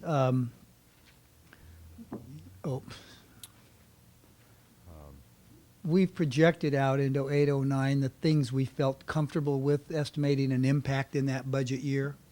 And so you see a couple of items that have an increase in class size. We expect further reduction in staff into that 0809 year, as well as some of the special ed aids general funded. So, but the Mr. rest of Diaz, these, I believe those were additional cuts the following year. Those are I di- believe they were taken out of the 07-08 budget. And They moved- continued okay, uh, then that's through the already next been year, done. So they were no longer in the following year Yeah. budget. And then what's shown under 08-09 are those that would additionally take place in 08-09. But the point is still, whether you assign them to 0809 or 0708, they still have to be made this month. But it does So- make a very big difference. to our Well, schools yes, it if we do could, but the board needs to come up with 3,351,000. And then we would need to clarify further if there were some items that you were, wanted to question, what year would have the most favorable impact, what year would have the least impact. That would be certainly an item for discussion for the board, and then we would try to make that work with these numbers. Obviously, it would be, we're running out of time, so that's why we're here tonight. So you need to go down item by item and say which way you want to go with it, so that we have specific direction, how to bring this back to you for action. I just want to be really clear that I think that some of these cuts are so damaging to the district that ones that we can put to 0809 with the idea of either really starting a development program within our district to try to target some of these things, or going to the community and talking about the fact that these programs will be gone if the community doesn't support them. Those are things that if we have an extra year to start that dialogue, to put those things in place, it could make a big difference. And so I really do want to know what's necessary for 0708 and what we can put out for 0809. And I don't want to sound like a broken record, but to meet our multi-year projection portion of our second interim report, that's the 3.351. So any way we skin it. But let's be clear about that. You are saying, I believe you're both saying, you make those decisions now, but those would not take effect until fall 2008. And that at least gives us a year to work with other funding. If the funding situation improves, it doesn't mean we haven't already made those decisions. But if the funding situation improves in the district, we might turn that around. Yes, I think that's a clear articulation of that, Dr. Sarvis, that we need that 3,351,000 by next week to meet our second interim report for multi-year projections. Ms. Parker's exactly right. We won't budget for those things. We'll take those out of the budget. You're right. We will have another year to go through a cycle of finance, and who knows, our fiscal policies could improve, some grant monies, donations. There's a lot of things we could have put up there that's pie in the sky. I don't want to present my board pie in the sky. So we've given you a pretty conservative look at what the needs are for you.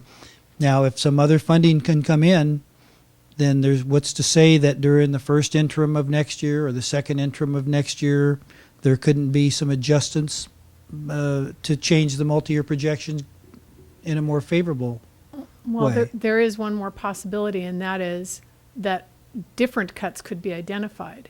And actually, as a board member, that's a direction that I would like to go in, to create some kind of budget advisory committee, start working this summer to identify cuts for a year from now by doing, program assessments and decide what is valuable, what is not valuable.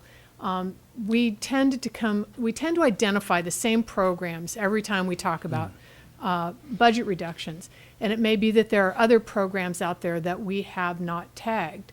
Maybe it's wishful thinking on my part, but I suspect that there are a few that we could tag in order to salvage something that was of a higher priority to the board. So that's the kind of activity I'd like to engage in the intervening year. And Ms. Harder, you're exactly correct. Many districts, and two that I have worked for, had a budget committee that was an ongoing committee all year long. And they met and we reviewed, I always chaired the committees. We would go over all the interim reports. We would review programs. What's the program costing? What's it doing for the children? And really get into that level. And that's something I think would be it's long overdue for a city school district like Santa Barbara to do that. And we would plan to implement that, and I don't know quite over the summer, but certainly in the next school year, 07-08, it would become part of our process. And those meetings are open. Those meetings are very open. The transparency is a must in those meetings. Everybody's invited. We see teachers and classified and management folks show up, members of the community, and I've always found it to be an outstanding tool, especially when we move into situations like we are now. Yeah, Ms. Cordero? I just want to piggyback on that because I've had a number of conversations with Dr. Sarvis about a budget advisory committee. I think I talked to you when you were initially hired about my desire to see us have a budget advisory committee, and I understand. I think I understand. You're saying that we wouldn't get necessarily through the entire process during the summer, but I would really like to see us move on this at least starting in the summer, and not wait until next year to start that process. Ms. Cordero, to answer you, I think that is an admirable goal. However, the first priority this summer has got to be we've got to close the books and clean up the many audit exceptions that we had last year. We had some 25 audit exceptions. So with all due respect to the board, I understand that we would like to start this process immediately. If it was up to me, we'd have it in place right now. But as your chief financial officer, I have to tell you my first order of business is to produce a pristine, clean set of books for the school district and the community, and remove any audit exceptions that we have, remove any compliance issues that we have, so that we are on very stable footing financially. And I would suspect that process will take up our summer, take up a good deal of our summer, so that I believe we should be able to embark on at least getting into the budget advisory committee process, I would say later summer. After we've got to get my first responsibility to you is to give you clean and accurate financial statements. And sometimes if we have too many things going, we've seen it happen before. I think we need priority one should remain, although I take direction from the board and superintendent, but my recommendation is priority one needs to be the accuracy and timing of our financial reporting. Well, never let it be said that our staff just tells us whatever we want to hear. And I bow to your expertise. Oh, I work at the pleasure of the board and the superintendent. So I think as long as you, and you clearly do, understand that we would like to see this happen, as soon as it can, I certainly do bow to your expertise in terms of what the timeline ought to be. Thank you. Actually, I'm going to be a pushy dame, Mr. Diaz, and I would like to see some kind of organizational item on the August meeting, an item connected to the organization of that committee, so that we can begin the school year with a committee in place. Well, we talked about the possibility of that committee in October, November. Would you prefer that be an administrative committee, or, in other words, at the pleasure of Mr. Diaz, or that includes board members? I actually think that would be part of the discussion, something for board members to think about between now and then. How It we would, want it the would be committee nice to if we do have this on the August agenda, to maybe have some options of how it might be comprised as an administrative committee and how it might be comprised as a board committee? And Actually, I have some nice materials, I'm sure Mr. Diaz has as well, that I'll share with the superintendent and we could see in a future board brief. Yeah, there are many good Yeah. examples of budget advisory committees.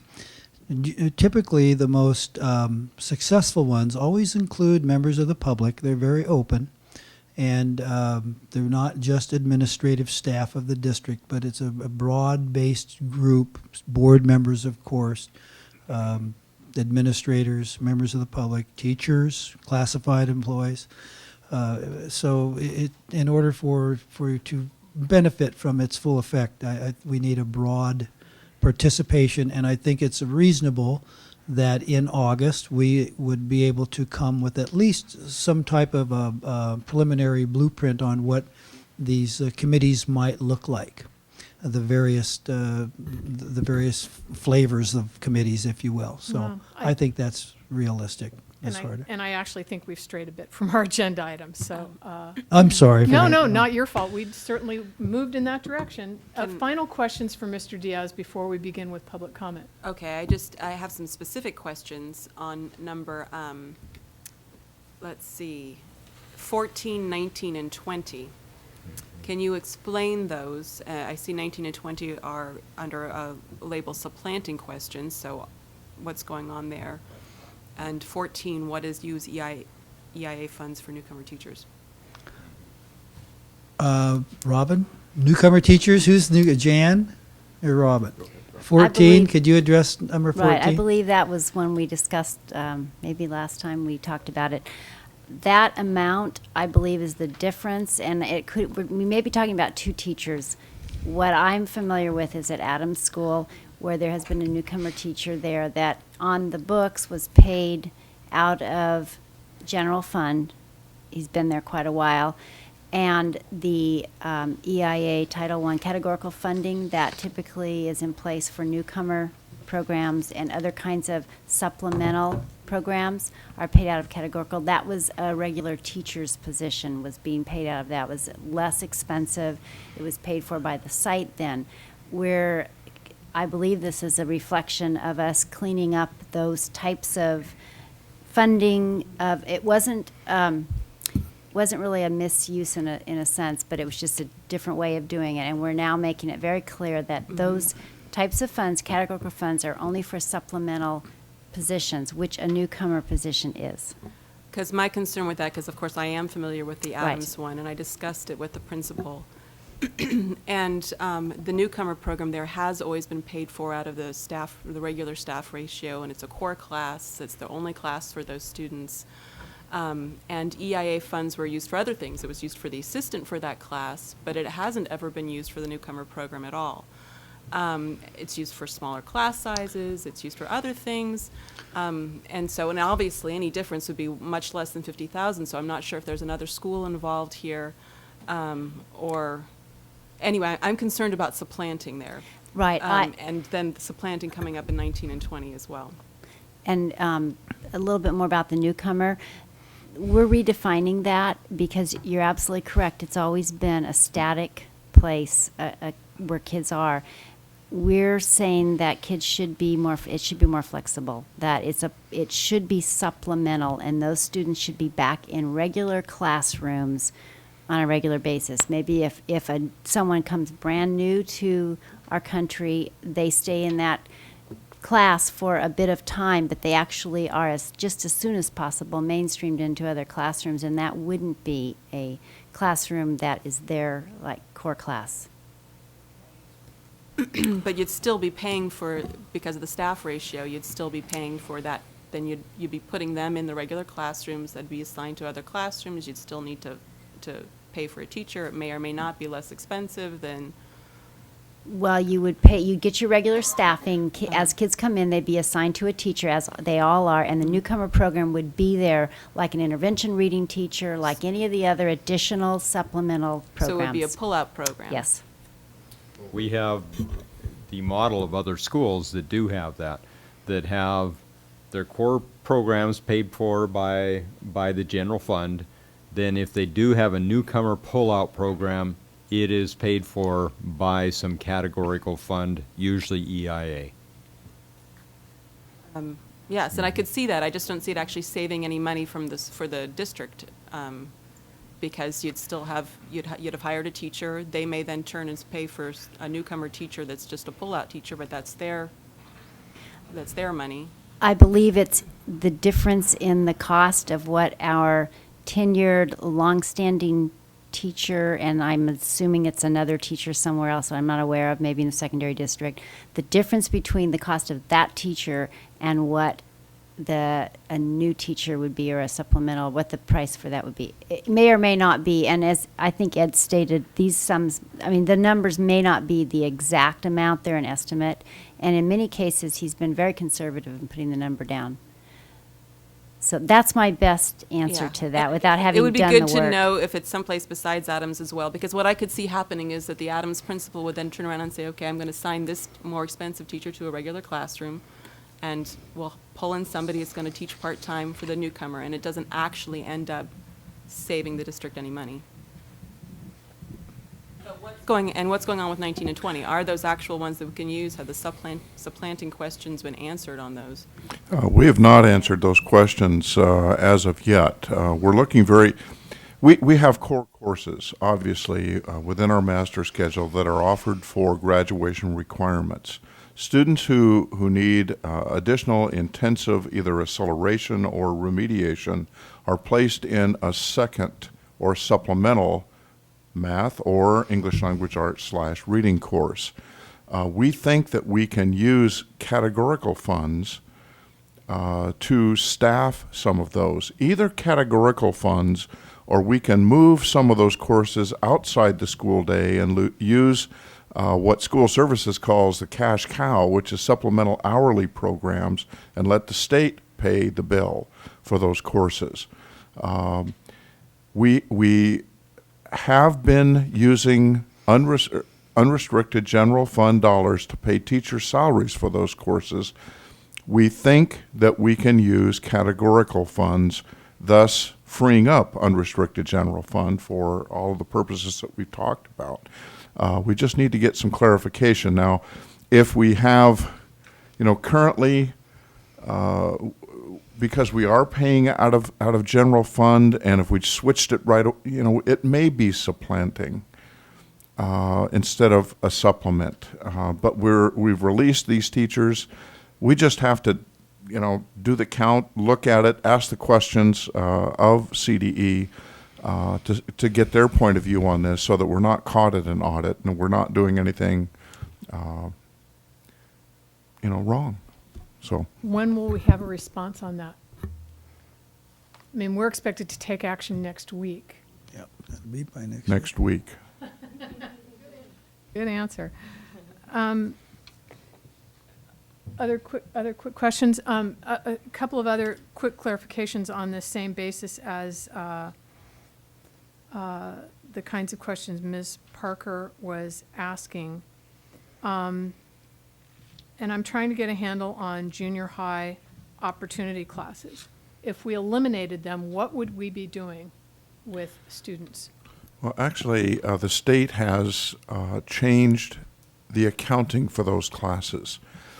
We no longer need to pay for that out of our general fund. It's come back to us in the AB 825 block grant funding, and it's actually a school choice whether they wish to use that block grant funding to continue the opportunity class or not. In many cases, I'm sure they wish to continue and use that block grant to fund the course. So just a switch in the funding. Yeah, thank you. And then I have one final question, and that is about GATE funding. And I think that there are community members who think that $40,000 is somehow connected to GATE classes. If we fill a class with GATE students, we have a teacher there is a GATE class. The $40,000 really represents testing, is that correct? It represents 20,000 to the elementary district, Right. 20,000 to secondary, and it goes for that office support. In our case in elementary, yes, it goes to the testing. And what would happen, how would it be handled if that little piece was eliminated? I'm just asking. Right, I'm we just talked curious. about that in our principals meeting last week. Ed came in and we spoke a little bit about that. We're not exactly sure what it would mean. It would not mean a reduction in classes. It would not mean anything to the Washington Gate self-contained classrooms program. What it might mean is a reduction slightly in, professional development opportunities, teachers going to a conference here or there. We could pay for that out of Title II funding, other kinds of funding. So we're not talking about a lot of money. There are many right ways to make it so that it's seamless and it wouldn't be any different. I knew it represented testing, and that was why I was asking the question, not because it's not a significant amount of money at all. Yeah, currently that's kind of where it's gone, but it doesn't have to go there. We can shift around and use other funding to support that. In the Okay. elementary's case, I'm not sure about secondary. I think we can look also at secondary. Our state funding comes in at well over $80,000, the state grant for running our GATE program. Our GATE teachers are paid for out of the general fund anyway. We have a sizable fundraising that Mr. Zarate has helped to lead this year on the part of our secondary parents. It's a very tiny percentage, but it is a percentage of unrestricted general fund that we could look to other sources to help cover. And Mrs. Harder, I'm sorry, I've got one more question. Number 3, on what we got in our board packet for increased class sizes, it's 2.26 million. And instead here, it's 392,000. So I'm just wondering what's the difference between what we got on our packet We and took that off Yeah. because it had already been made. done? So that's why we didn't add it to this list of new cuts. And if I can ask for assistance from Mr. Wolf to explain to you the 392,000 and 294, I would appreciate that. Bob, can you? But we took, yes, it was 2,260,000 that you had, but then those had already been made. So that's why it wasn't appropriate to leave them on the list. So these represent costs associated with the further. When the item was originally done during the negotiation process, it was thought that there were going to be 40 teachers that were able to be let go because of the class size ratio increases and the declining enrollment. When I did the second interim report, I only did 32, and so these represent the difference if we want to look further and make it more adequate. So this is I guess the change between what I actually did and what we originally estimated to be the case. I believe the question, though, is if you go back one sheet, whether that initial amount was accommodated in the top portion, or since the future commitments to SBTA are shown down below, whether it comes in the lower It comes in portion. down there. It's down in the bottom portion already. So since that entire number was not shown then in the second interim report, Actually, wait, that's okay. Go ahead. which are reflected in the top numbers, then should not it be added in down below? Well, it's in down below down there in the temporary teachers. I'm assuming that a lot of the teachers that were let go, that were temporaries, were filling those positions because of the class sizes at the time.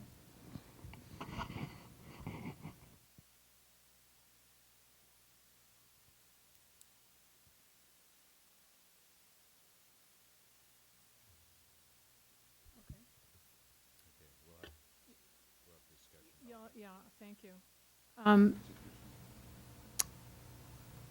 Any other board questions right now? All speaker slips, I'm going to call a close to speaker slips right now. So if you want an opportunity to speak, bring your slips forward right now.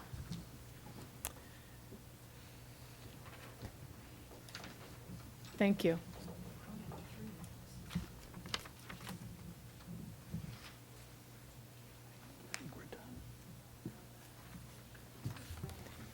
Board members, are we ready for public comment? Andrea Dunn, followed by Michael Zarate.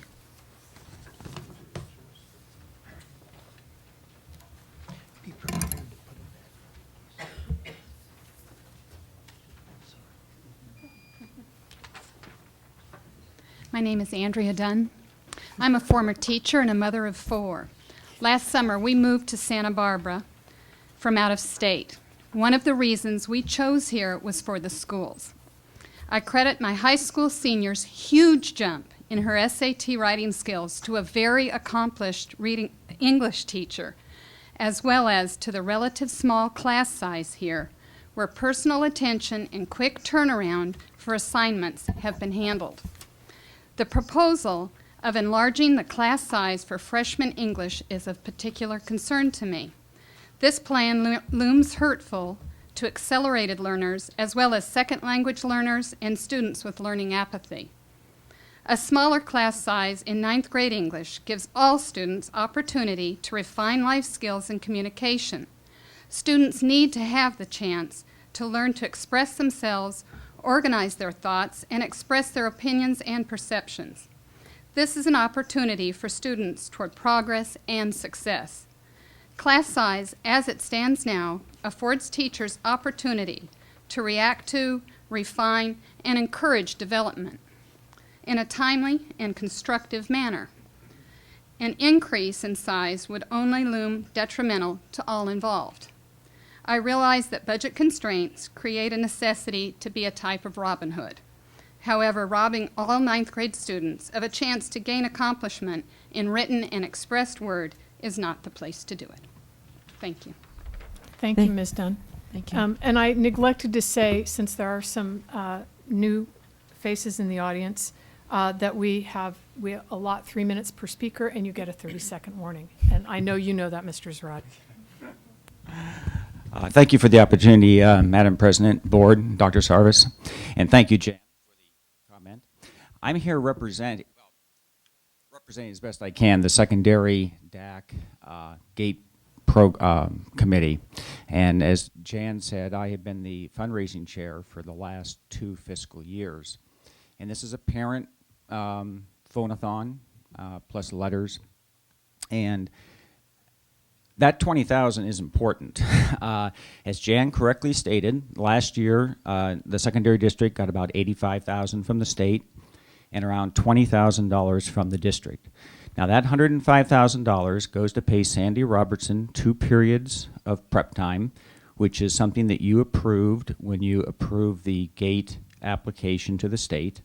And we got a 3-year, I think, approval, partly based on the fact she gets 2 paid prep periods. We have a secretary, we have testing material, we have proctors, we have site coordinator stipends that are paid out of that, which they do a lot of work, teacher development for both GATE and AP, and various office supplies. Now, we have raised $65,000 last year and from the parent phone-a-thon, and we raised about $61,000 this year. But we get a lot of help from the GATE office. For various reasons, the district has been reluctant to let the parents completely run the fundraising. They won't let us go in and look at the parent lists on the computer. They won't let us make sure those lists are correct and compare it with who's really enrolled in classes and all this. This all falls onto district personnel, which means the GATE office. Right now, we still don't have an accounting of all the money we've collected. And parents haven't been, really officially thanked from the letters from you, because all this stuff takes so much time because you're not letting the parents do the work. You're relying on the GATE office. So I think if you cut the GATE funds by that $20,000, that's going to hurt our fundraising just in getting it done. And then when we're looking at saving money, the testing area, I hope you're aware that the policy in your secondary school district is that if a child takes the testing in 6th 30 grade, seconds. and they pass and they are GATE qualified, and if they go away to a private school for 2 years and they come back in as 9th graders, you're requiring that they be tested again. Now, I think many people perceive that as some kind of bias against the private education sector. And you could certainly save some time and money by not having that retesting. So, thank you. Thanks, Mr. Thank Zarad. you. Kathleen Cox.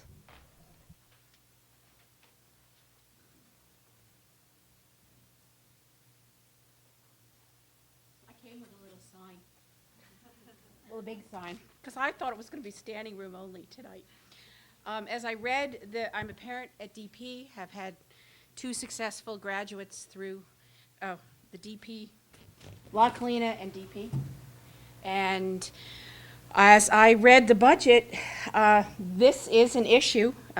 My children were privileged to be part of all of this. I have a very successful person that's going to graduate from a successful college. That's a notch, a feather in all of your caps. And what really got me almost choked is item number 11 on your cut. And I hope that that will go away, because to me, item number 11, item number 21, and then, well, thank you for explaining that it's GATE support, not cutting of the GATE classes, although I do think the support is necessary. That's a $278,000 almost item directed at the upper level students.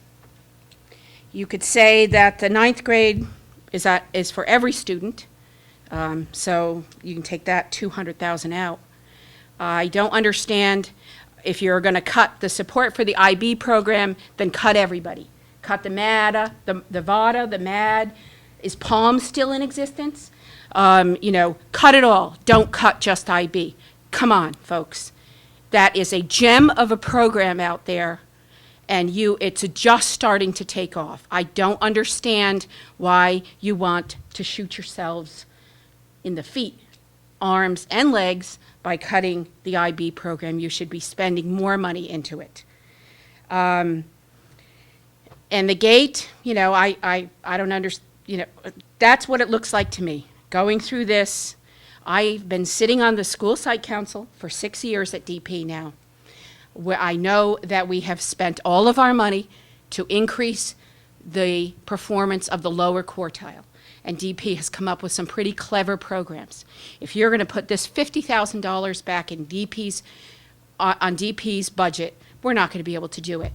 I don't understand. And those are the people, you want people to donate to the schools, you want 30 seconds. your PTA fundraisers and your GATE things to be successful. I don't understand. Please explain to me number 11. Thank you. Actually, thanks, Ms. Cox. It's not usual to respond to public comment, but I am happy to clarify item number 11. It is not elimination of the International Baccalaureate program in the same way that it was not elimination of the GATE program. It was elimination of certain costs associated with the International Baccalaureate program. It was always scheduled to be eliminated even when Dave Cash made his original presentation for International Baccalaureate. What it represents is testing and some other support pieces.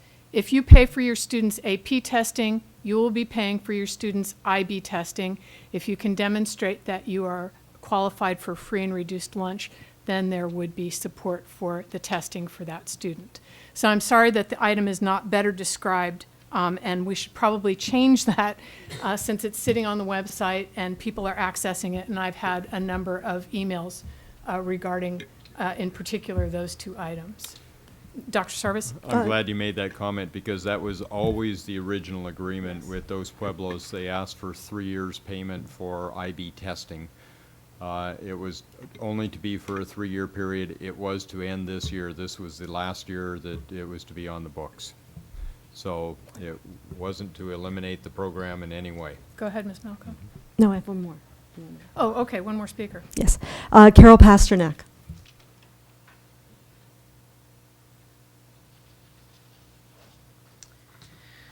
Hi. I'm a professor at UCSB, a professor of English. I'm speaking for myself, for a colleague here who's a professor of chemistry, and for a number of other faculty members who are not able to come tonight. And I have a daughter at Dos Pueblos High, a sophomore. I have a number of points I'm going to try to make very quickly in sort of a bullet kind of way. I think it is extremely important to preserve the 20-student cap on 9th grade math and 9th grade English. I think it's one of the craziest things I can think of to eliminate that. Here you have an opportunity to serve advanced students, to serve beginning students, to serve students who are in danger of dropping out of any sense of commitment to their academic life. I know from being in the classroom myself, in addition to that it makes a huge difference whether you are teaching 20 students or you're teaching 35 students. You cannot, not only can you not take the time to comment on papers in the same way if you're teaching a larger class, but you also cannot take the mental space to know each of those students in the same way you know them if you're teaching a 20-student class. It seems to me that's the most important thing on this agenda. I think that the movements that were made by various board members tonight to consider moving some of these budget items over to the following year, the cuts for the following year, with the hope of raising funds in the interim, with the hopes of reevaluating programs, and I hope with the hopes also of bringing in more community involvement in what I would like to see become a very exciting involvement of the community in the possibilities for the school district, is a great idea. That's exactly what should be happening. I was dismayed over the fact that all I was seeing were reports of possible budget cuts rather than seeing the possibility of imaginative thinking. We put so much thinking into raising money for our parks. We should be putting this kind of thinking into raising money for our schools. I also think that it's very important to keep some of the programs in the schools that have been attracting people to keeping their kids in public schools. There's a lot of people who have kids in independent elementary schools who have them going to the public high schools because the public high schools have exciting programs. If those programs start to winnow, including the junior high school electives and the junior high school language classes, if those schools start to disappear, those programs start to disappear, people will be pulling their kids from the public high schools and putting them in independent schools. And I know many people who made their decisions in exactly that way, and you develop a kind of brain drain in the schools that's cumulative. It also makes it harder to bring people to Santa Barbara for hiring them. Why would they want to come here when we can't say that we have good public schools? They're already having to pay through the nose for housing. I would like to see, as the budget issues continue to go forward, a breakout of the... Thank you. Did you give me a 30-second warning? Yeah, I did. Oh, I Finish didn't your see sentence, that. though. Go ahead, finish your sentence. A breakout of the budget items that get funding from the state, as well as are slated for cuts. For example, the 20 student cap, I believe, gets some money from the state, and if we give that up, we lose some money while we also get some money. Thanks, Ms. Pasternak. And you are quite correct in that. Yeah, just a quick comment on that. We do receive significant money from the state, which is state and federal money, on the 20-to-1 class size average for 9th grade English and math classes. The amount shown is simply the difference between what the district then pays over and above what refunds we get. Okay.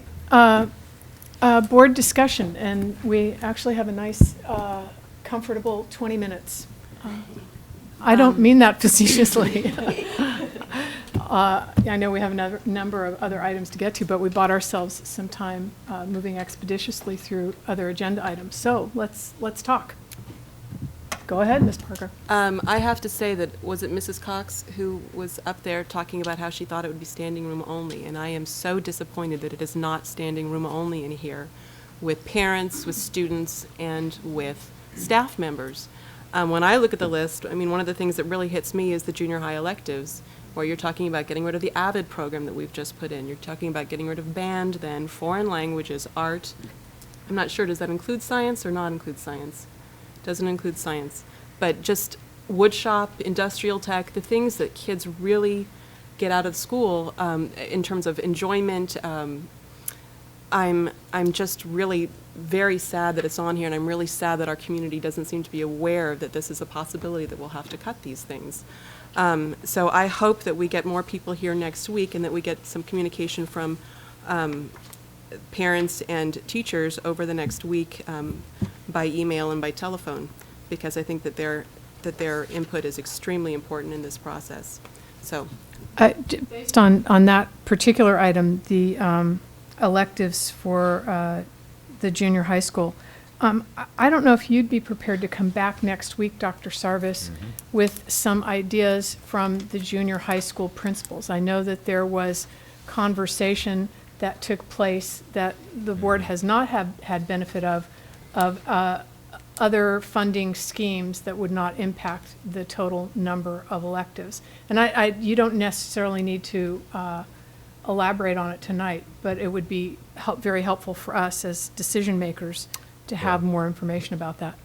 I will do that. Let me just say, these are important for the junior highs. They're able to offer electives they would not be able to offer, electives that do not fill up at the same level as regular classes. So just for example, I was talking with John Becchio at Santa Barbara Junior High. He's able to offer these additional electives in choir, theater, art, stagecraft, orchestra, jazz band, advanced band, AVID, Spanish 3-4, leadership, French 1-2, Latin 1-2, Latin 3-4, Spanish 1-2, journalism, debate. Now, if these funds disappeared, the school would fund as much of this as it can. However, the school would be hard-pressed to fund all of it.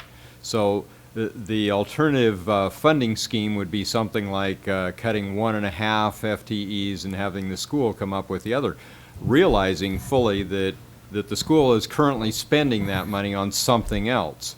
So that's $100,000 to the school that it would have to find to pay for these electives.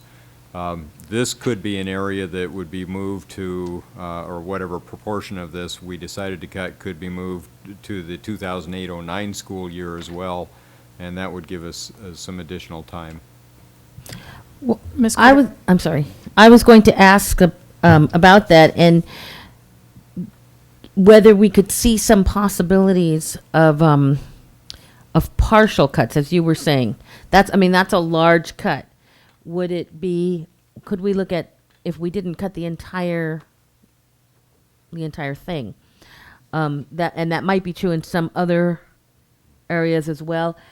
In addition, there might be places where if we didn't, the elimination of the 9th grade class size reduction, if we didn't raise the class size as much, what would be, or we can't.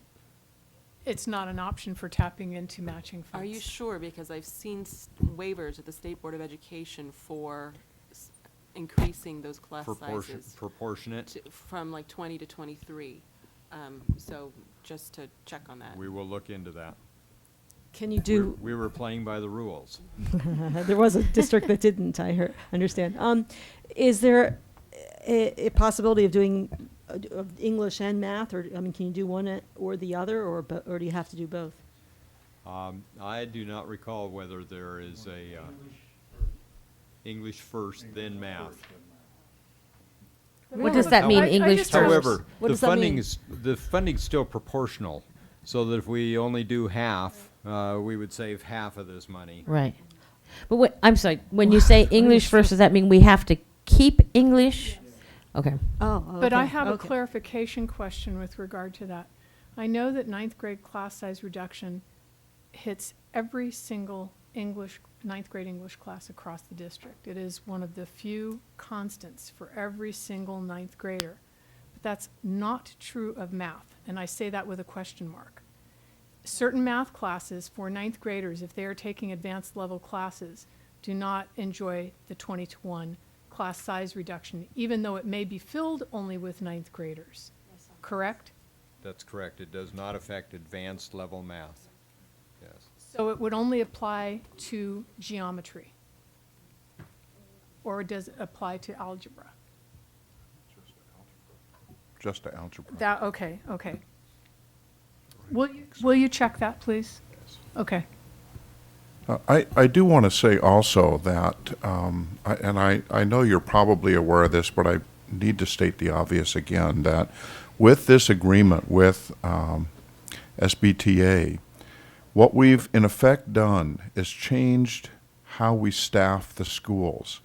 We can no longer use a staffing formula that averages out classes where you have a lower elective and then you have a higher social studies, for example. What we've said was that these class sizes are capped, and when we create the formula to put the FTEs into the schools, we rely on these capped numbers, and it's a set number. And so when it really places a burden on principals or assistant principals, counselors who are doing these master schedules. So they're going to have to be very creative in how they look at other funds, as Dr. Sarvis said, to run some of these electives that maybe only have 15 kids. Or we're going to have to get very serious about what are the elective courses that do carry 35 students or 33 students in the junior high. These are some hard choices coming because of the change in the contract. I just had one other quick question of clarification, and that had to do with support for the elementary music program. Right now, we have 3 elementary music teachers, is that correct? We have 3 elementary music teachers on item 24. This would pay for one of those teachers. Item Okay. 25, the $171,000 is normally offset by $50,000 from our education foundation. They've told us this year that they would provide 75, but then they told us last year they would provide 75 and only provided 50. So you don't see that offset shown. Ms. Cordero? Oh, I just was gonna sort of remind myself, I guess, based on Mr. Zettel's comments, that when we were negotiating or considering the negotiations with SBTA, we knew that we were going to have these tough decisions before us. And I have to say, I know for me, I imagine it might be true for other board members, but that now faced with having to actually make those decisions, it is extremely difficult. And when we were considering our the agreement, those numbers seemed a little bit theoretical. It was easy to talk about increased class sizes or eliminating this or that. And as a board member, I think our vote was 5-0. We voted to endorse that agreement. And now I think our feet are really to the fire to put that into effect. And this is, I just want to agree with Mr. Zettel, this is a really difficult decision to make. And I don't think we got to the final slide of your presentation, Mr. Diaz, that you have on this sheet, that making budget cuts is not, or not making budget cuts is not an option. We have to do that. We cut something or other, but it's got to get cut. And continued deficit spending will require more budget cuts in future years, I think.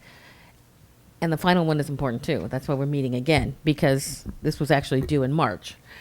But this is tough, and I think we're all kind of struggling with which of the painful cuts are we going to endure, and they are painful.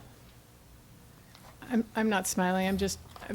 Certainly not smiling at the comment that you're making, just a reflection that I think this may be the first round of budget cuts for a number of board members. And I've been here for some really awful budget-making decisions in the past. And it doesn't make it any easier, but in the last couple of years, we've been saved not only by COLA from the state, but also by the fact that our staff, classified and teachers, did not get a significant salary increase.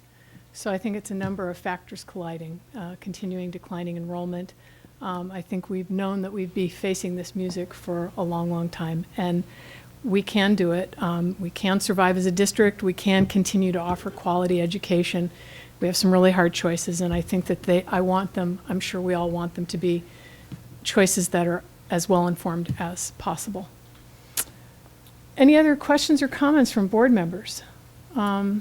I think we're grateful to the community members who came and shared, and I hope that you gathered more information than you had previously. I agree that these are painful decisions, but they're the decisions that do have to be made.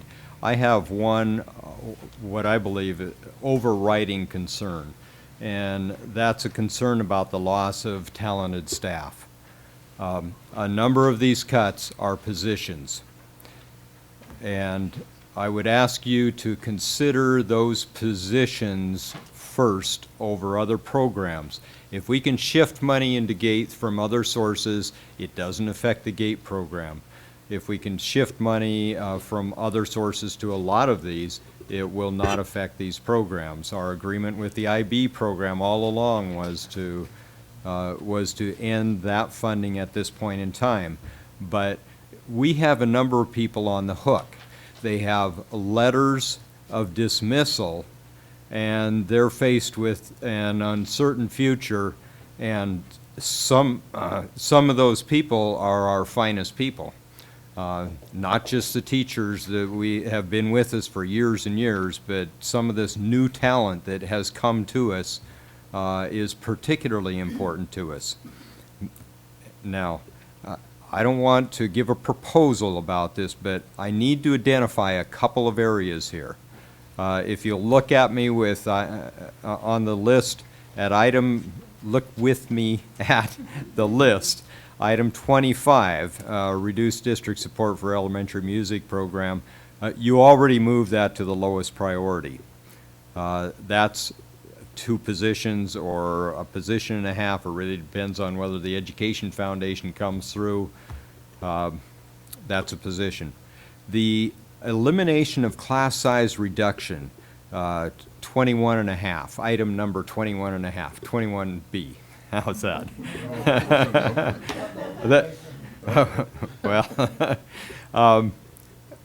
That involves a lot of positions. Now, we get a significant amount of funding back from the state and federal government on this. There is a shortfall. It's $237,000. But this involves more positions than any other item on this entire list. And I hate to lose those talented people. If you look at an item like item 22, reduction of 7th, 8th grade electives, well, you know that the junior high schools are not only dependent on these, they can probably fund some of them, but these are a number of positions as well. Actually, in this area, there are a number of people who teach additional positions who are already full-time teachers, and that's why I listed it as number 3 rather than one of the first 2 here. Some of these will not have to end up on the final list at all. Others of these can be moved to be implemented in fall 2008. And I would ask for those that involve positions that if they even end up on that final list, that we try to move them to an implementation of 2008 so that we can hang on to these people. Well, I actually, on the 9th grade class size reduction, I would like to see the breakout of English from math, the 2 different figures. And what it costs us. Yeah, because I would actually like to just wipe 9th grade. I don't want to phrase this in the negative. Take it I would off like the to list. remove 9th grade class size reduction in English off the list because it is the single high school class, the single class size reduction at the high school level that impacts every single student. So we would break out what our additional cost is for 9th grade reduction in English versus 9th grade reduction in math. Right.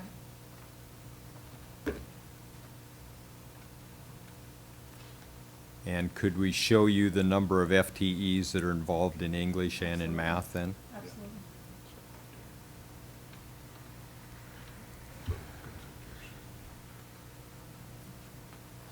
Any other board direction?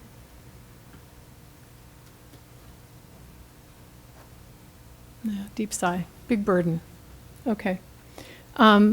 For members of the public, we will be back to this on April 24th, which is next Tuesday evening. We will put that on the action agenda and expect board action at that time. Thank you, Dr. Sarvis. Thank you, Mr. Diaz. And thank you to staff. Lots of questions. And as I said, you know, with the goal of making the board as informed as possible when we have to take action. Thank you very much. And thank you to parents and members of the public who joined us tonight. Okay, break. Quick break, 5-minute break. And the next item is D3, reports and board discussion on community meetings to combat gang activity.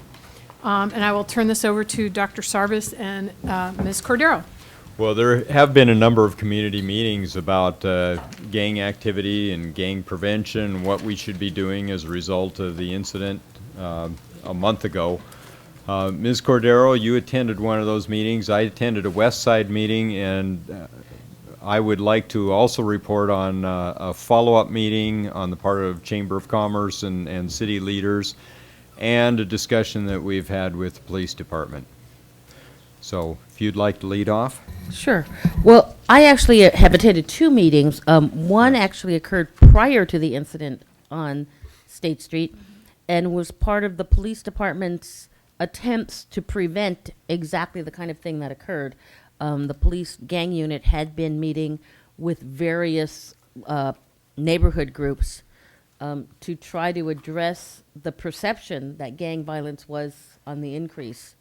And unfortunately, certainly came to seem to be a reality. I just want to point out that Mr. Gonzalez was present at both of the meetings that I attended, and in fact, may want to have some input into this, as he was one of the people who spoke to a student at the first meeting, which took, as I said, took place prior to the incident on State Street, who was raising some concerns that were later echoed at the meeting at La Casa the week after the event. And that was some concern that was being directed towards the school district about a perception among many students that very little was actually being done in the schools to address the issues of gangs, and that much of the focus of disciplinary actions was directed at individual incidents, but many students felt that there was sort of some gang, gang connections or affiliations that were part of some of those incidents that were not followed up on. Now, I don't want to, make that a blanket accusation, because it was just presented by some people who were at these meetings, and I don't have a lot of the details to determine whether that was an accurate description or not. But I do want to just report that seemed to be a perception among a number of students. One of the things that happened that was true at the La Casa meeting, which took place after the week after the killing on State Street, and in that meeting, I was actually a member of the panel, as were several other people.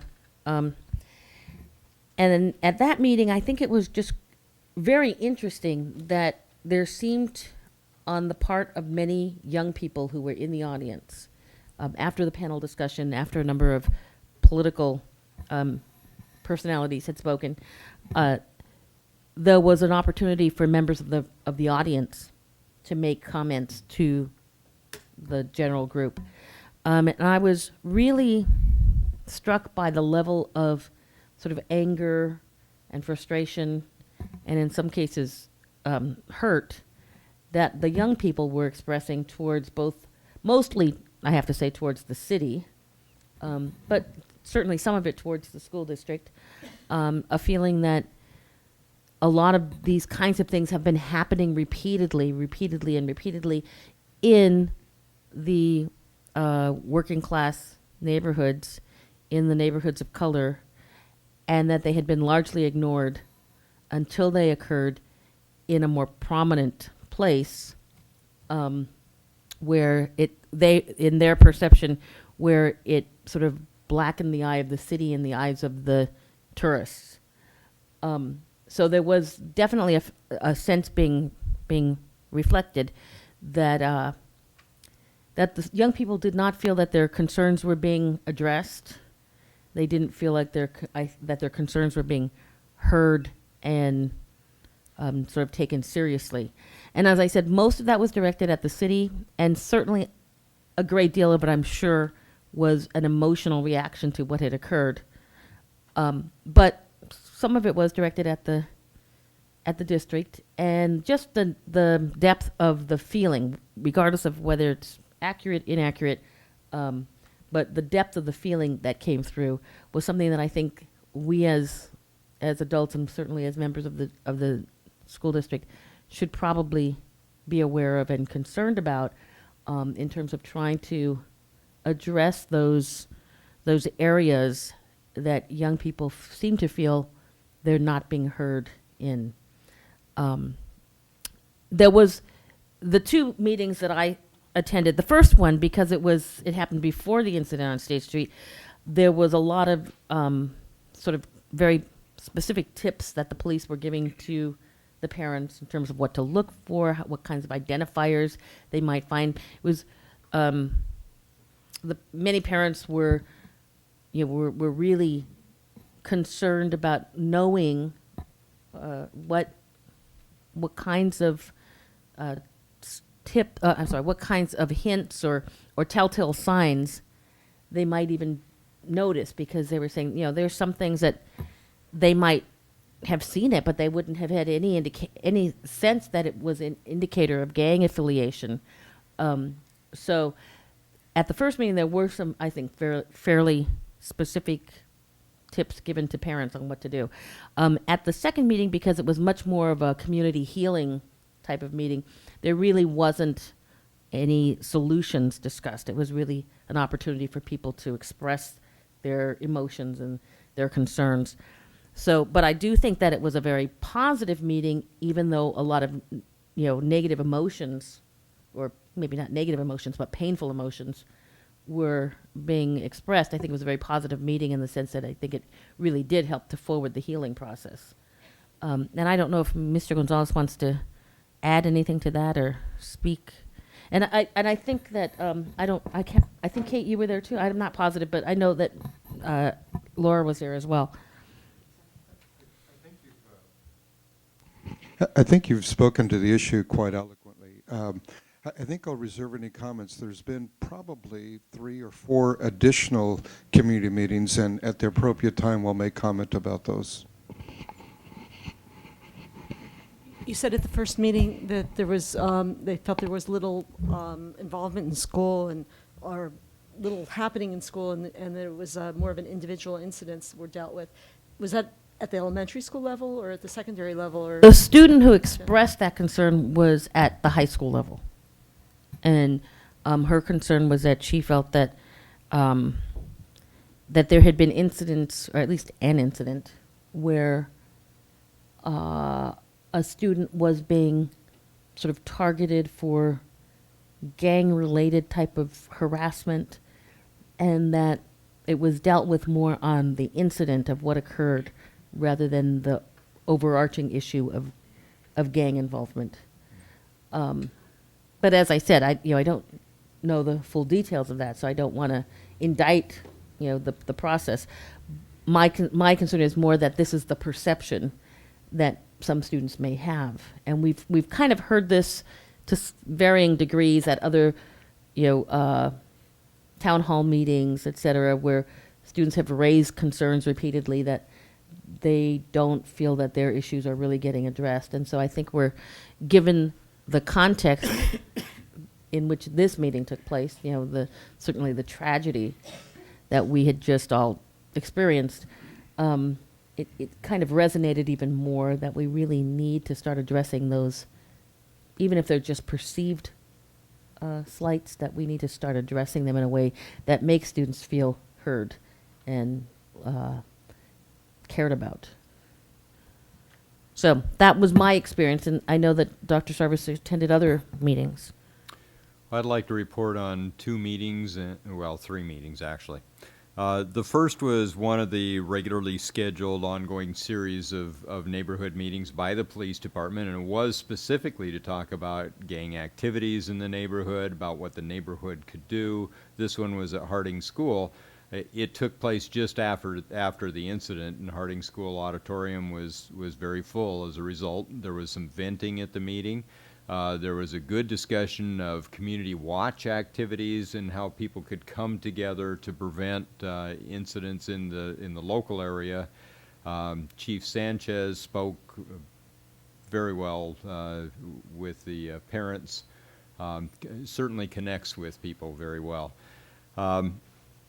The issues really ranged from gangs to other illegal activities to whether there was enough police presence in that part of the community. In fact, as part of that report, Mrs. Arter and I had talked about the possibility of offering space for police substation on the west side, and I know that there's already some talk about it in the east side community center, which is adjacent to Franklin Elementary School. I have since talked to Chief Sanchez about any number of possibilities. We have space available at Harding School. We have space available in the community center on the Harding School grounds. We have space available at La Cumbra. Maybe it's too early to say we have space available there, but I said I'm sure we could find something. We also have some blank or empty property behind the fire station number 5, which is on Modoc Road. As you know, fire station number 5 is on district property. It's leased land, but there is some space right behind it. So there are any number of possibilities there. I have since spoken with the police department. In fact, I'll defer that report for just a moment and go right on to another meeting that took place. And this was a meeting where Mr. Gonzalez represented the school district. It was a meeting between the Chamber of Commerce, the school district, city officials, city leaders. And the reason I bring this up is that out of that meeting, there were a number of recommendations, and I think it's worthwhile to put those recommendations on the table so that the board knows what was being talked about. The first, of course, was to reach, educate, and coordinate with the parents. Second, try to get the kids to change the choices they are making. 3, utilize the parents with successful kid-parent mentors.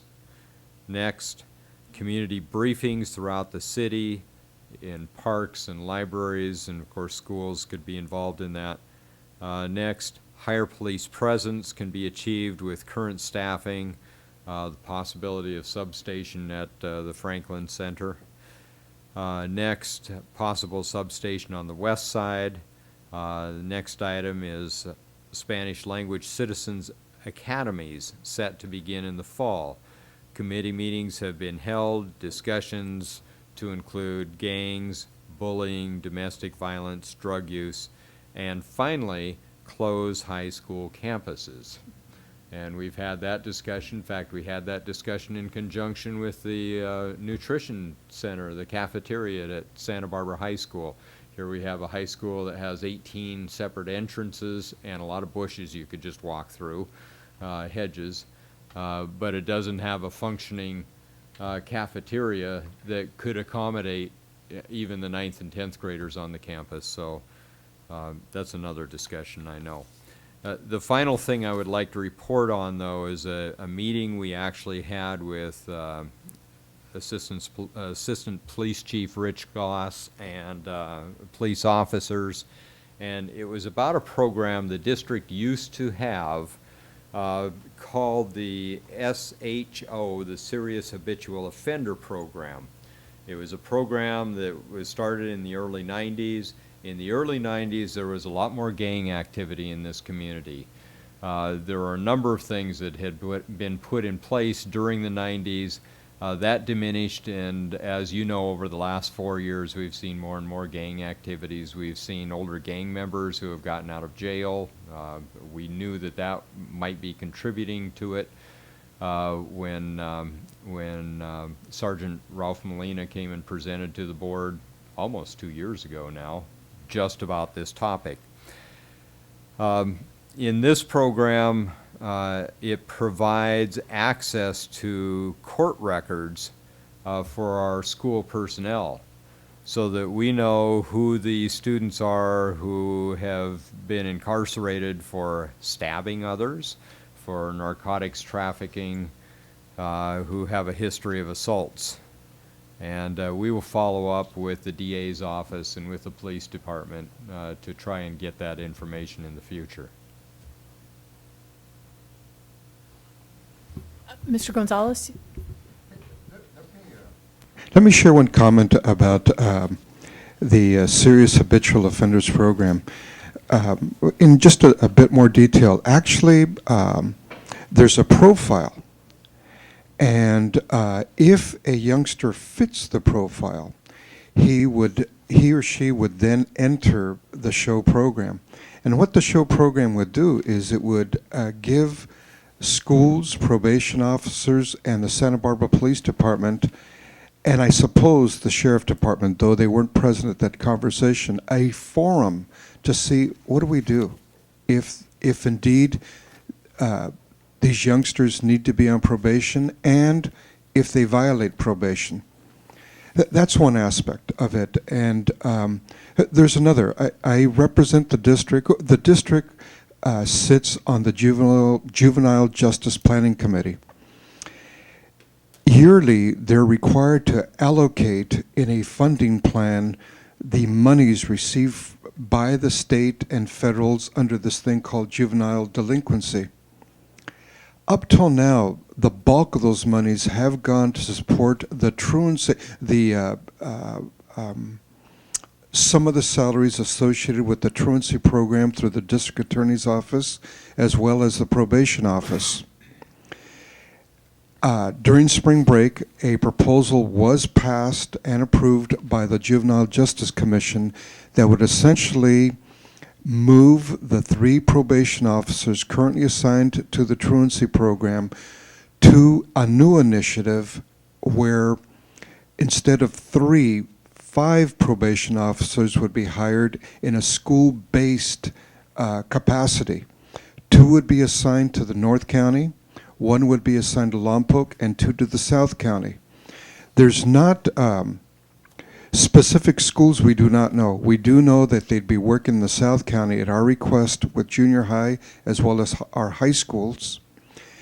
We would actually have probation officers that would be rotating in our junior highs and high schools to work. We would not entirely abandon the truancy program, but it would be a lesser priority. Gang intervention would be a priority. That proposal now goes to the County Board of Supervisors. In order for this program to be implemented, they have to vote yes to it. And I'm not sure when that vote takes place. My sense of the community meetings that have taken place so far is 4 themes emerge. One, that the bottom line is that parents are responsible, all right? 2, that this is a community issue that's got to be solved by the community. 3, that mentoring is a very important aspect of getting kids away from gang activity. And 4, the importance of what most people call vocations, but what more accurately is called career technical education, the importance of that aspect of giving youngsters another option. Those are generally the themes that have emerged from the community meetings. I also want to state very publicly to the board and to the public who may be viewing this that Board Member Cordero is very accurate in saying that there was a lot of, is this what it takes for the adults in the Santa Barbara community to get together, a death? But I also want to reassure the public and the board that I know we're not doing enough. We can always do better, but I want you to be reassured that principals, teachers, counselors, assistant principals deal with gang intervention and gang prevention every single day throughout the school year as well as summer. Do we have to do more? Clearly. All right. Is it no one wants a death of a young person in the streets of Santa Barbara or in our schools. And you should know that we've been very successful in minimizing violence in our schools. Very clearly, another theme that's emerged is bullying. You mentioned it. At every meeting, there's been reference to bullying and what can we do about it. Earlier today, and Dr. Sarvis, I'm sure that you've not had a chance yet to look at it, there are a number of experts at UCSB who have a background in gang intervention and gang prevention, and a name of a sociologist was provided to our superintendent this afternoon. I welcome Reverend Ramos's work that he's going to be doing. But what's required is a long-term kind of program, and we have the community resources to do this, working together. Okay. Thanks, Mr. Gonzalez. I just have a quick question. When you're talking about increasing the number of probation officers in the school through this program, is the intent that they are resource people for students who are connected with, probation, or are they there for enforcement purposes? I think I'd be remiss in telling you it's both. They're there to support school officials, they're there to support parents, and fundamentally, they're there to support youngsters. However, there's a law enforcement aspect to all of this. Violence requires a law enforcement response, and that is going to happen in our community. It's already in the works. As you may know, it wasn't mentioned tonight, but there's an additional school resource officer that's going to be made available through the Santa Barbara PD, and we very much welcome that. But that's one aspect. The law enforcement is one very important aspect, but it's the intervention prevention work and the work that we need to do with parents to make sure there's not a repeat. Thanks, Mr. Gonzalez. Go ahead. Yeah, I just wanted to speak to that very briefly, only to sort of caution the district to be very vigilant in how we move forward with how we partner in any attempt to reinstate the SHOW program, the Serious Habitual Offender program, because in the early 90s when that was proposed, there was a great deal of community resentment to the program. And some of it had to do with a similar kind of concern that we have often heard raised about our truancy program, which is the concern that it gets students into the juvenile justice system or maybe a little bit prematurely when students might be better served in a different way. And so given the fact that those concerns about our truancy program have existed and continue to exist, I think it would be really important for us to try to work with members of the community as well to make sure that if the SHOW program is resurrected, that it comes back in a form that community members feel comfortable is not going to sort of inappropriately profile students.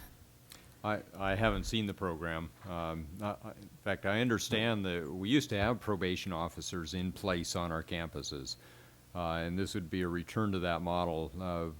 We do in our meetings, in a whole series of meetings, think that probation is an important part of the equation for those students who have been offenders. I hadn't thought about profiling students in advance. I thought this was only about students coming out of the juvenile justice system with a series of offenses and having that information so that we could watch specifically for those students. You know, your earlier comment about how we deal with this, whether we deal with it as an overall gang problem or we deal only with specific incidents or individual transgressions, I think is an important one. We tend to deal with the individual transgressions. I would agree with that. I don't think and for a number of reasons, I don't think we target kids because they hang out with other kids who are undesirable. I mean, we wait till they do something wrong and catch them doing that and deal with that. In fact, I'd be worried about targeting on sort of a crime syndicate basis or, you know, some sort of a guilty by association basis as well. Go ahead, Ms. Parker. Well, two things. One is that I'm a little concerned hearing about shifting resources from truancy to probation officers, because I see truancy as the first step towards a greater likelihood of criminal activity and being involved in gangs, and so I'm just a little cautious about that, and would want to be careful that our truancy program isn't gutted.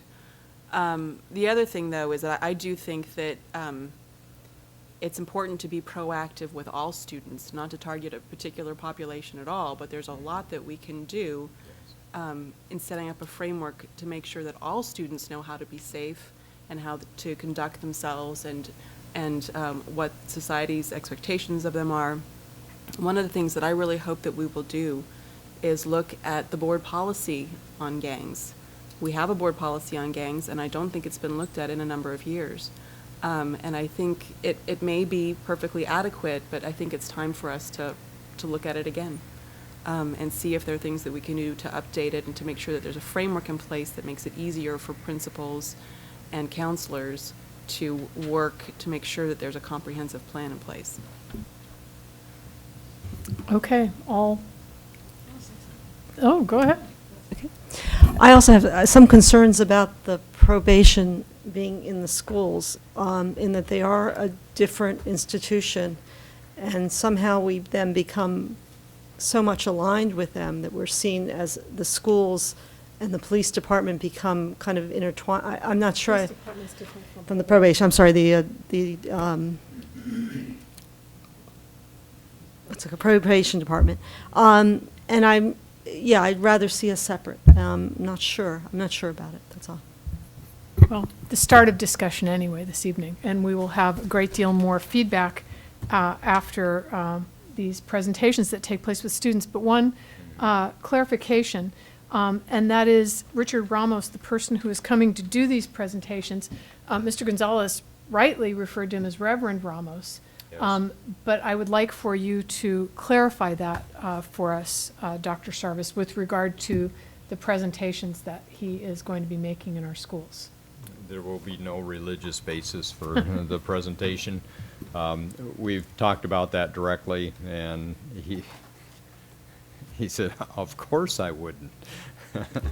So okay. I can give you more information after I watch a presentation. Okay, great. And you can see the way he talks about his own religious background in this is whether we make good use of God's gifts, for example, not in terms of being directed. Okay. Any other questions, discussions about that? It's an item, a concern that will be back with us in the future, something that we will be, an issue we'll be working on for some time to come. Item D4, a report on update of 0607 new categorical programs. Well, a number of meetings ago, the board asked for an update.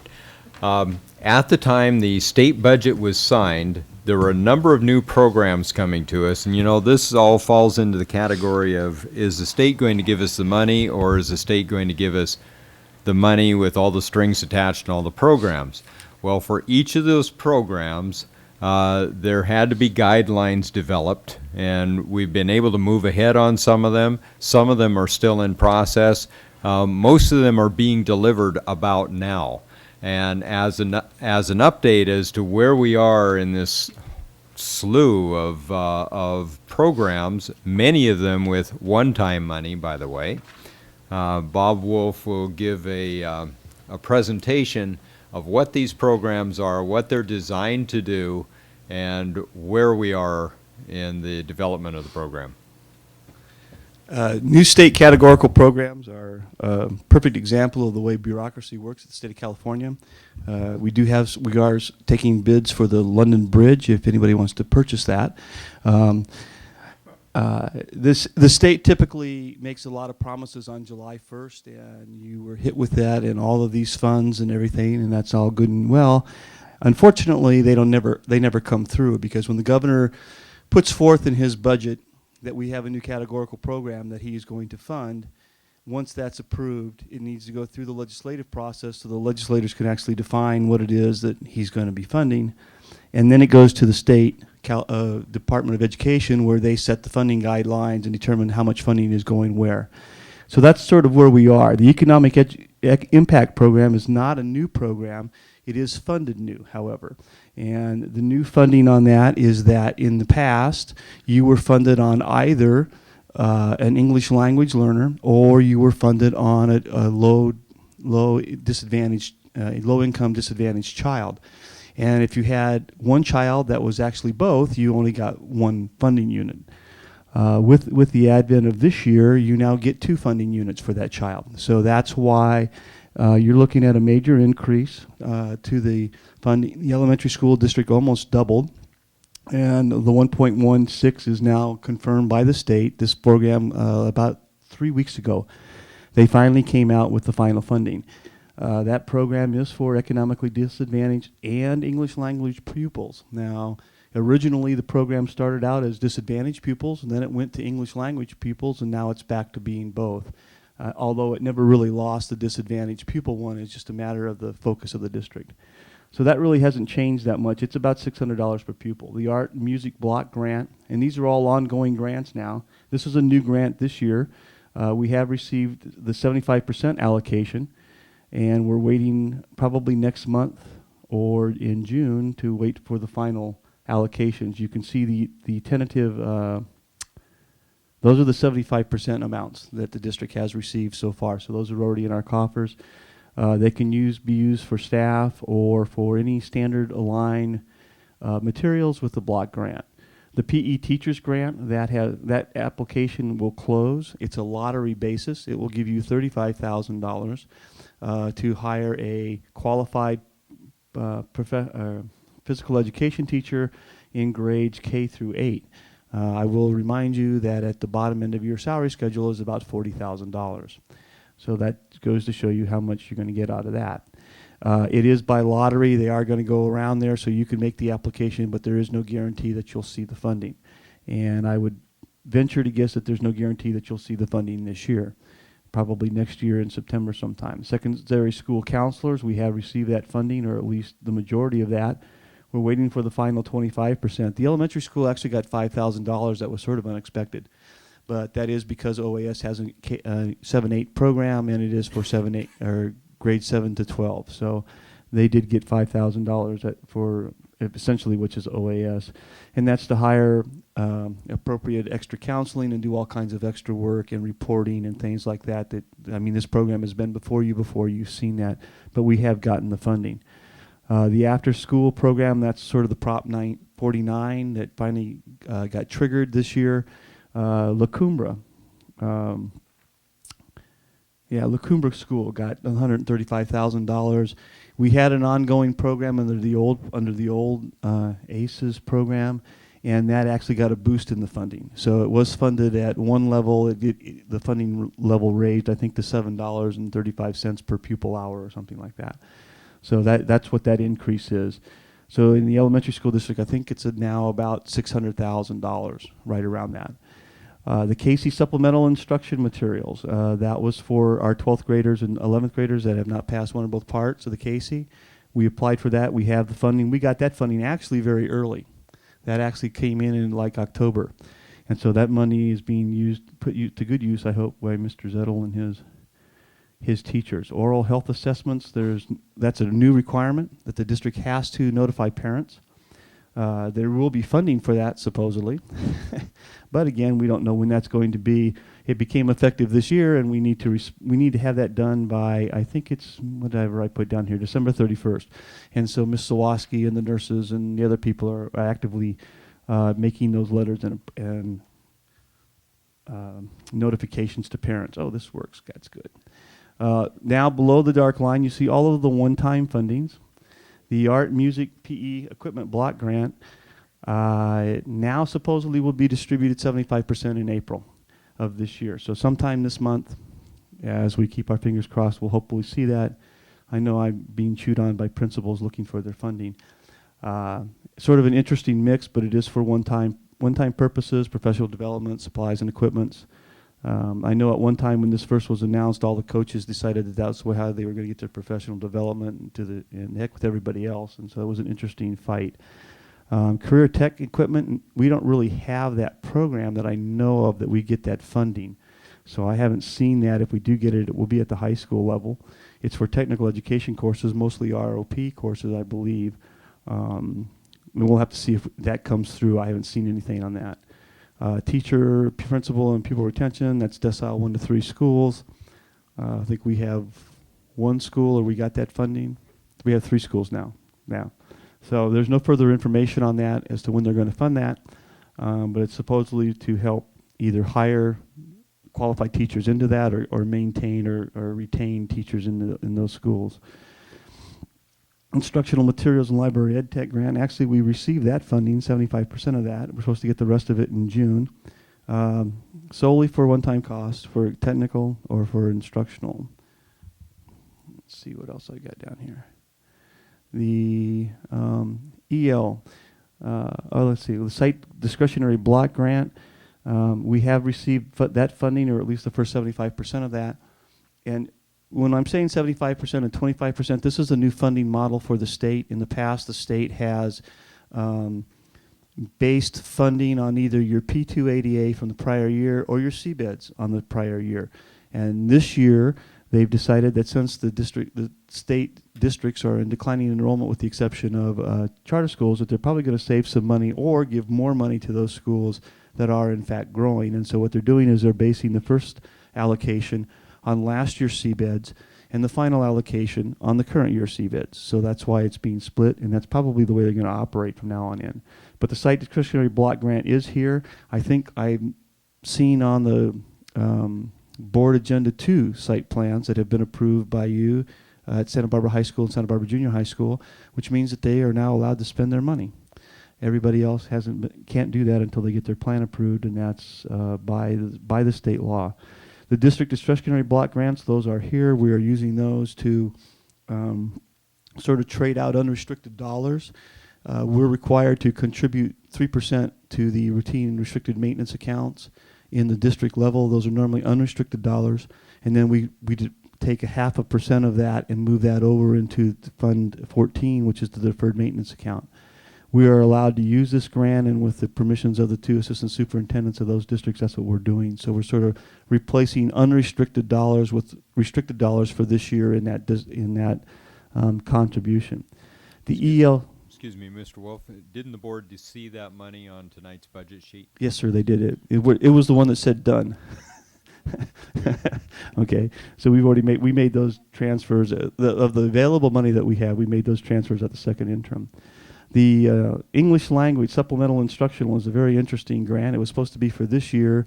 We had, by May 5th, we had to tell them that we're going to do the program, and we're not going to see the money until September of next year. So we're going to have to use some creative accounting, hopefully, to try to pay for the elementary school district's purchase of all of these materials that were approved by the state this year. The district's fiscal solvency grant, that's really for the actuarial study. That's still out there. I think I have till May 15th to try to get that submitted for you. The Casey and intervention materials, one-time grant, says no funding available. Well, I lied. It's on the web tonight. There's about $16,000 that came into the school district. Mr. Zettel doesn't even know that yet, but they just allocated that out at about, I think, $15 or $19 per kid. and there's 812 seniors and juniors. So he has about $16,000, but there are only 3 approved vendors that you can buy the materials from. So, hey, what a nice deal from the state of California. And the final one is the School Gardens Grant. You saw that here a couple of weeks ago. There are actually two grants, and this is another example of government in action. When this originally came out, it said $500 per school site, and if there was any money left, that CDE would determine how it went. Well, CDE looked at that and told the legislature, or probably didn't tell the legislature, probably acted on themselves and said, we're not going to do that. We're going to look at the amount of money available, and we're going to say, we're going to form 2 grants, and we're going to give a minimum amount of money per school site, depending on the ADA that you have. But so essentially what happens is you have 2 $2,500 grants. One is for professional development, and one is for materials and building the garden and doing all that other kind of good stuff. And so they were supposed to be submitted through the district, and the district has submitted that for the elementary side. I haven't seen anything from the high school. One's going in for San Marcos. So I know I notified everybody as soon as I found out about it, because I knew that OAS had a garden, and I'm sure that and Miss Phillips was very excited about, buying more fertilizer or something. I don't know. So those are essentially the new programs that are out there. We may or may not see the funding this year, but we are getting some of the funding, and hopefully what we get, we get. Can I add Thanks, one Mr. thing? Wolf. Go ahead. The PE grants, the $35,000 to go towards certificated PE teachers, I think something very unusual happened. A lot of the elementary schools wanted to apply for it, and because it supplements what we have in place. And last week I was contacted by the junior high PE teachers. They came together, and there's a chair, I guess, of their committee, and asked me if I would help have the elementary principals or teacher reps get together with them and write the grants together so that the district K-8 looks like a seamless program, and the plans are very similar at the sites. And I thought that was highly unusual. I mean, I commend the junior high PE teachers for initiating that. And in fact, we're going to meet next Monday, and over here at the academy, and they're going to write the plans together. So I thought that was really neat they did that. They are a very motivated group, as Mr. Zettel can attest to, so that's great. And Mr. Hetyoung just whispered in my ear, there is another grant that's up here that I didn't put up here because it's a child development facilities grant. It is a lottery grant. I did bring that to the attention as I get the funding notifications, and Mr. Hetyoung, I think, met with child development today, and they are going to apply for that in the hopes of getting that money in. And also on the QEIA grant, the district did not get that. The district school is rated at 499, and according to the information that's available right now, it looks like any elementary or high school district that has a number of 350 or lower will get funded this year. But they're only going to get funded at about 73%. So there's two schools in Santa Barbara County that qualified in that. Both are in Santa Maria, one in the high school district, one in the elementary school district. But obviously the majority of them are in San Bernardino, LA, and Riverside, I think, is the other large constituent that has a lot of number of schools. Thanks, Mr. Wolf. The chart was extremely helpful. When you're assaulted with all these new sources of funding, and you really don't have any idea whether they're one-time, whether they're ongoing, whether it's for materials, whether it's for new teachers, this was extremely helpful. Questions by board members?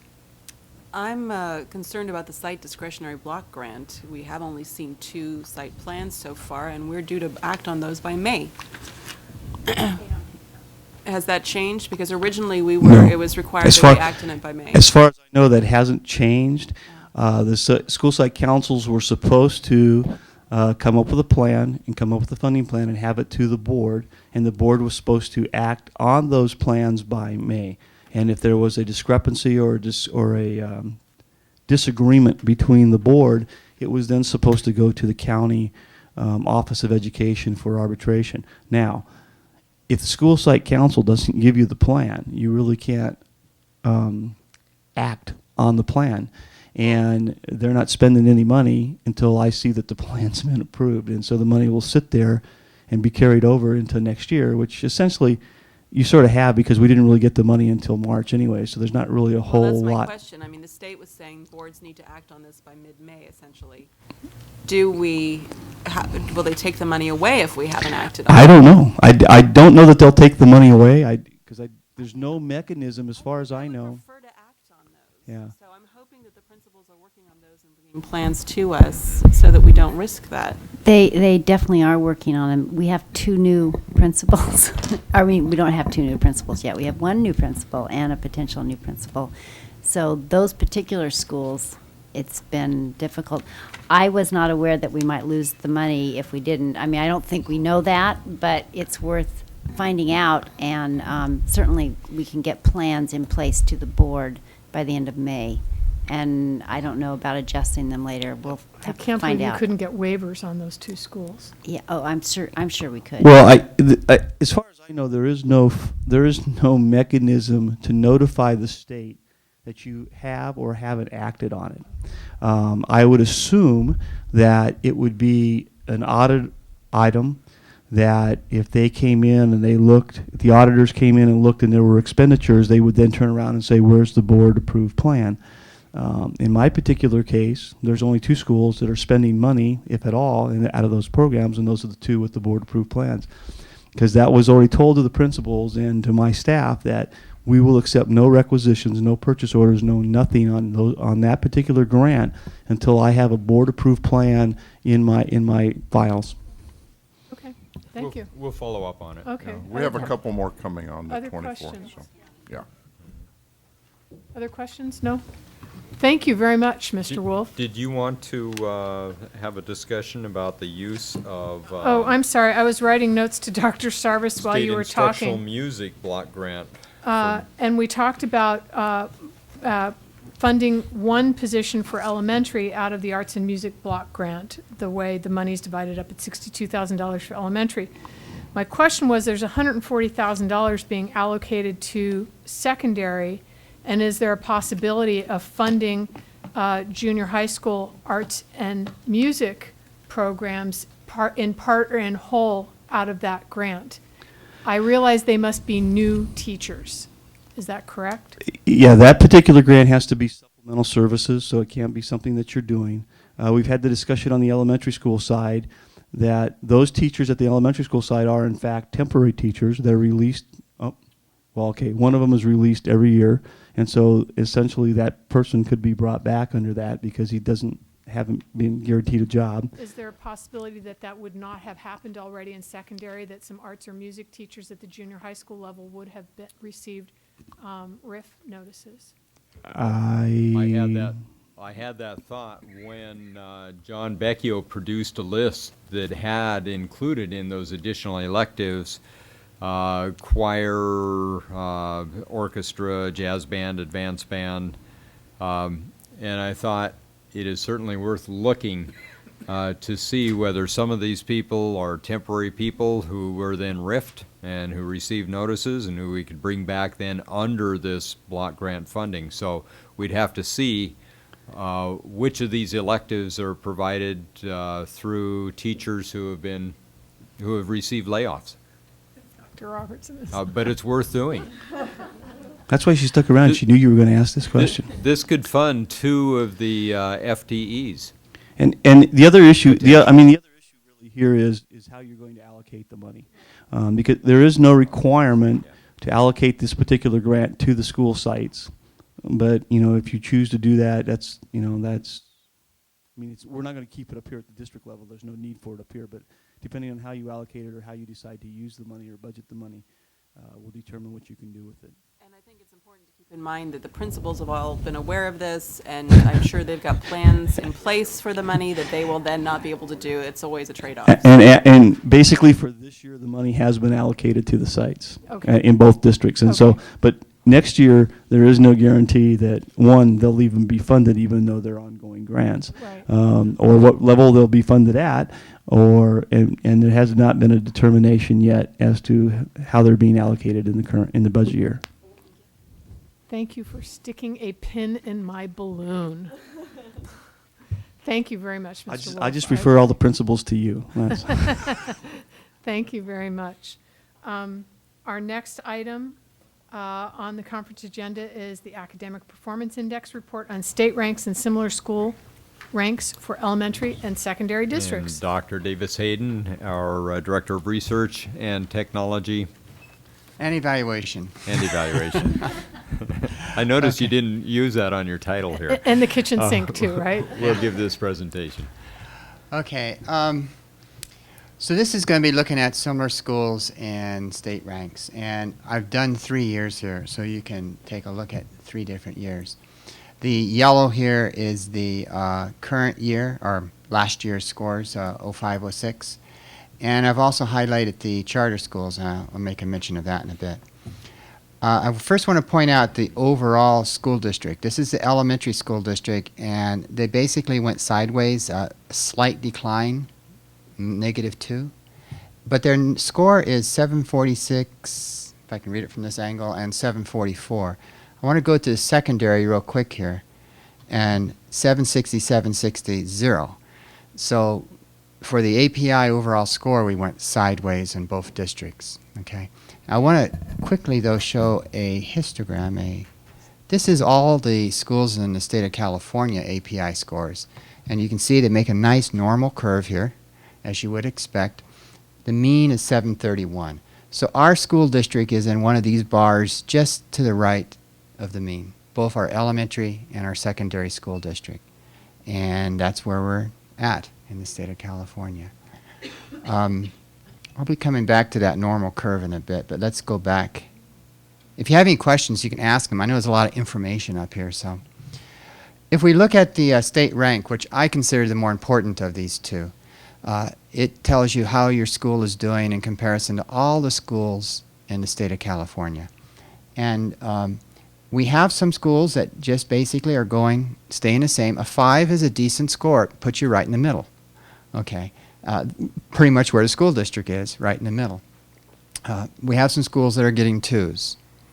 And the disturbing part of that is that they're going down in those 2s. They were at 3s and 4s. We have some schools that are doing quite well, 8s and a 9. And we have one school that has a 1. So this is a quick look at our rankings. We're kind of all over the board with an average, being an average when we look at the actual overall district score. Now in similar schools, it's a similar type of picture. We are all over the board again here. We have one school, and I'll mention the name, Cleveland, doing a phenomenal job with a 10. And with the students that are at Cleveland, it's very similar to some of the other schools that are getting 5s and 4s and 2s and 2s. So that's a success story right there. Some of our schools are at 1s. Now Santa Barbara Charter it's a charter school, and they have sort of a different mission, but they're not doing so well with a 1 and a 3. The schools that I think we need to consider more troublesome to us when we look at them are schools that are low in both the similar school index and in the state ranks. And we have one school that's a 1 and a 1. Okay. These are, did they meet the subgroups and all sorts of other things? And it's getting harder and harder to meet all of API's subgroup goals. They have more subgroups now. They're trying to match the federal government's number of subgroups.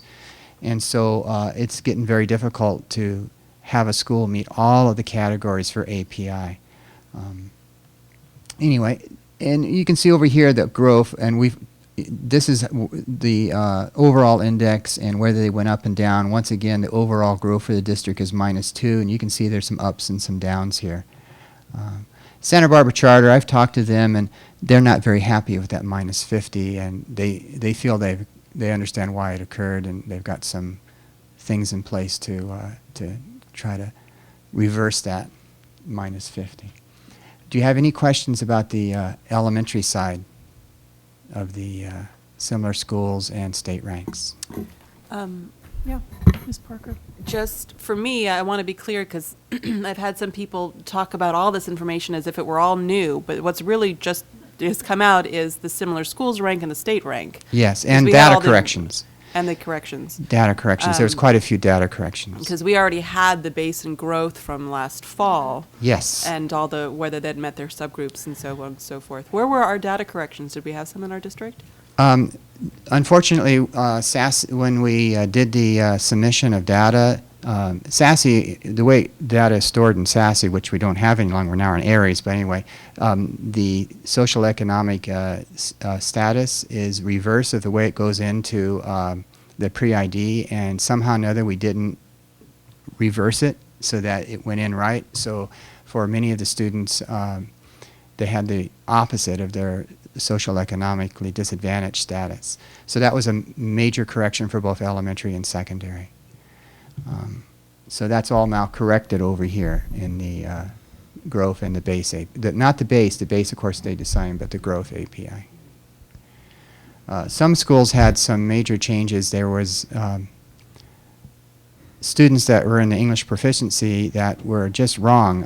Students that had entry dates in the United States that were less than a year but was not indicated in SASE and things of that nature, and we had to go back and correct quite a few of those. Yeah, I add that I think the point is well taken. Oh, I'm so sorry. Go ahead. I just had a question about what would account for the fact that our similar school rankings all went down with the exception of SBCA. Or either went down or stayed the same, but I mean, we didn't go up well, in any that's of them. because you notice we had a -2, or in the state of California was like a +10 or something like that on average. So as all the other districts are slowly rising, ours is staying the same or going down.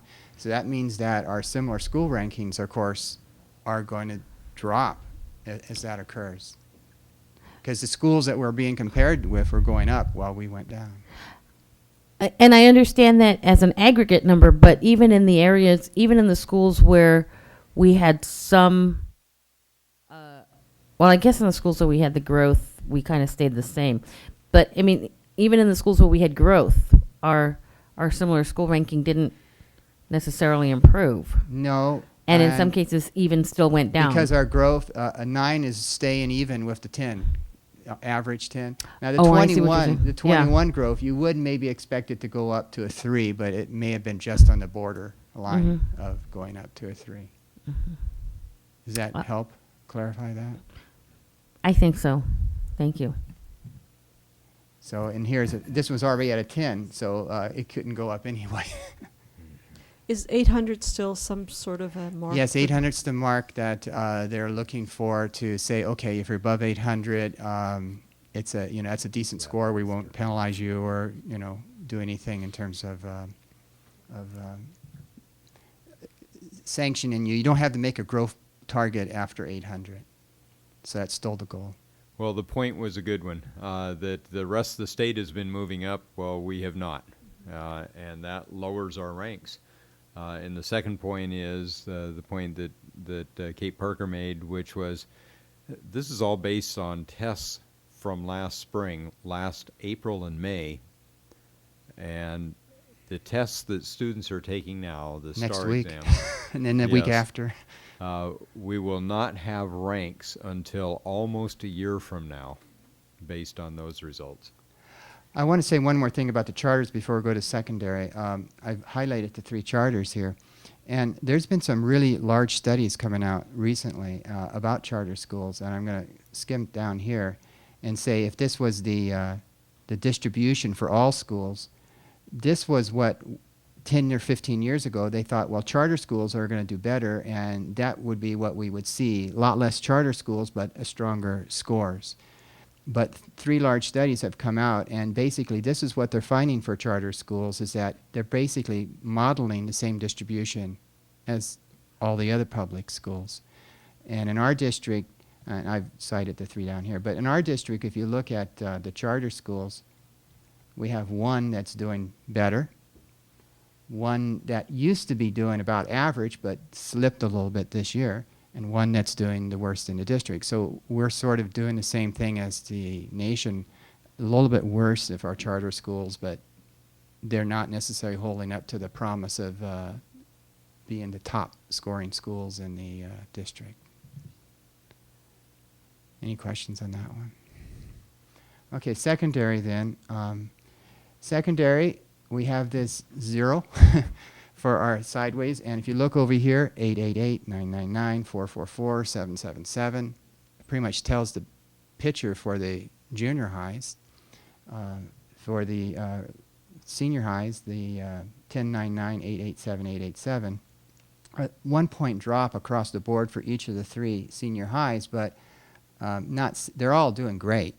These are for all except for La Cumbre, and I know La Cumbre is struggling, and I really have great expectations for him this year. 8s, 9s, and 7s are solid scores. So our secondary district is still doing quite well in the API, but I think the secondary would like to see that overall go up instead of just going sideways. We will lose ground. Our similar schools will start to drop because the rest of the school districts are going up. Secondary level, it's the same thing that they've been going up about 10 points. Yeah, something like that. Certainly our junior highs are doing fine. Those are pretty good scores for junior highs, yes. Yeah, they're growing. Other comments or questions? Thank you. I liked the charts down below where you put information together in The ways histograms, that the distributions. that wouldn't occur to someone like me. And in fact, it'd be nice if those got onto the web. I know, I didn't. I just Yeah. put those together this Yeah. afternoon.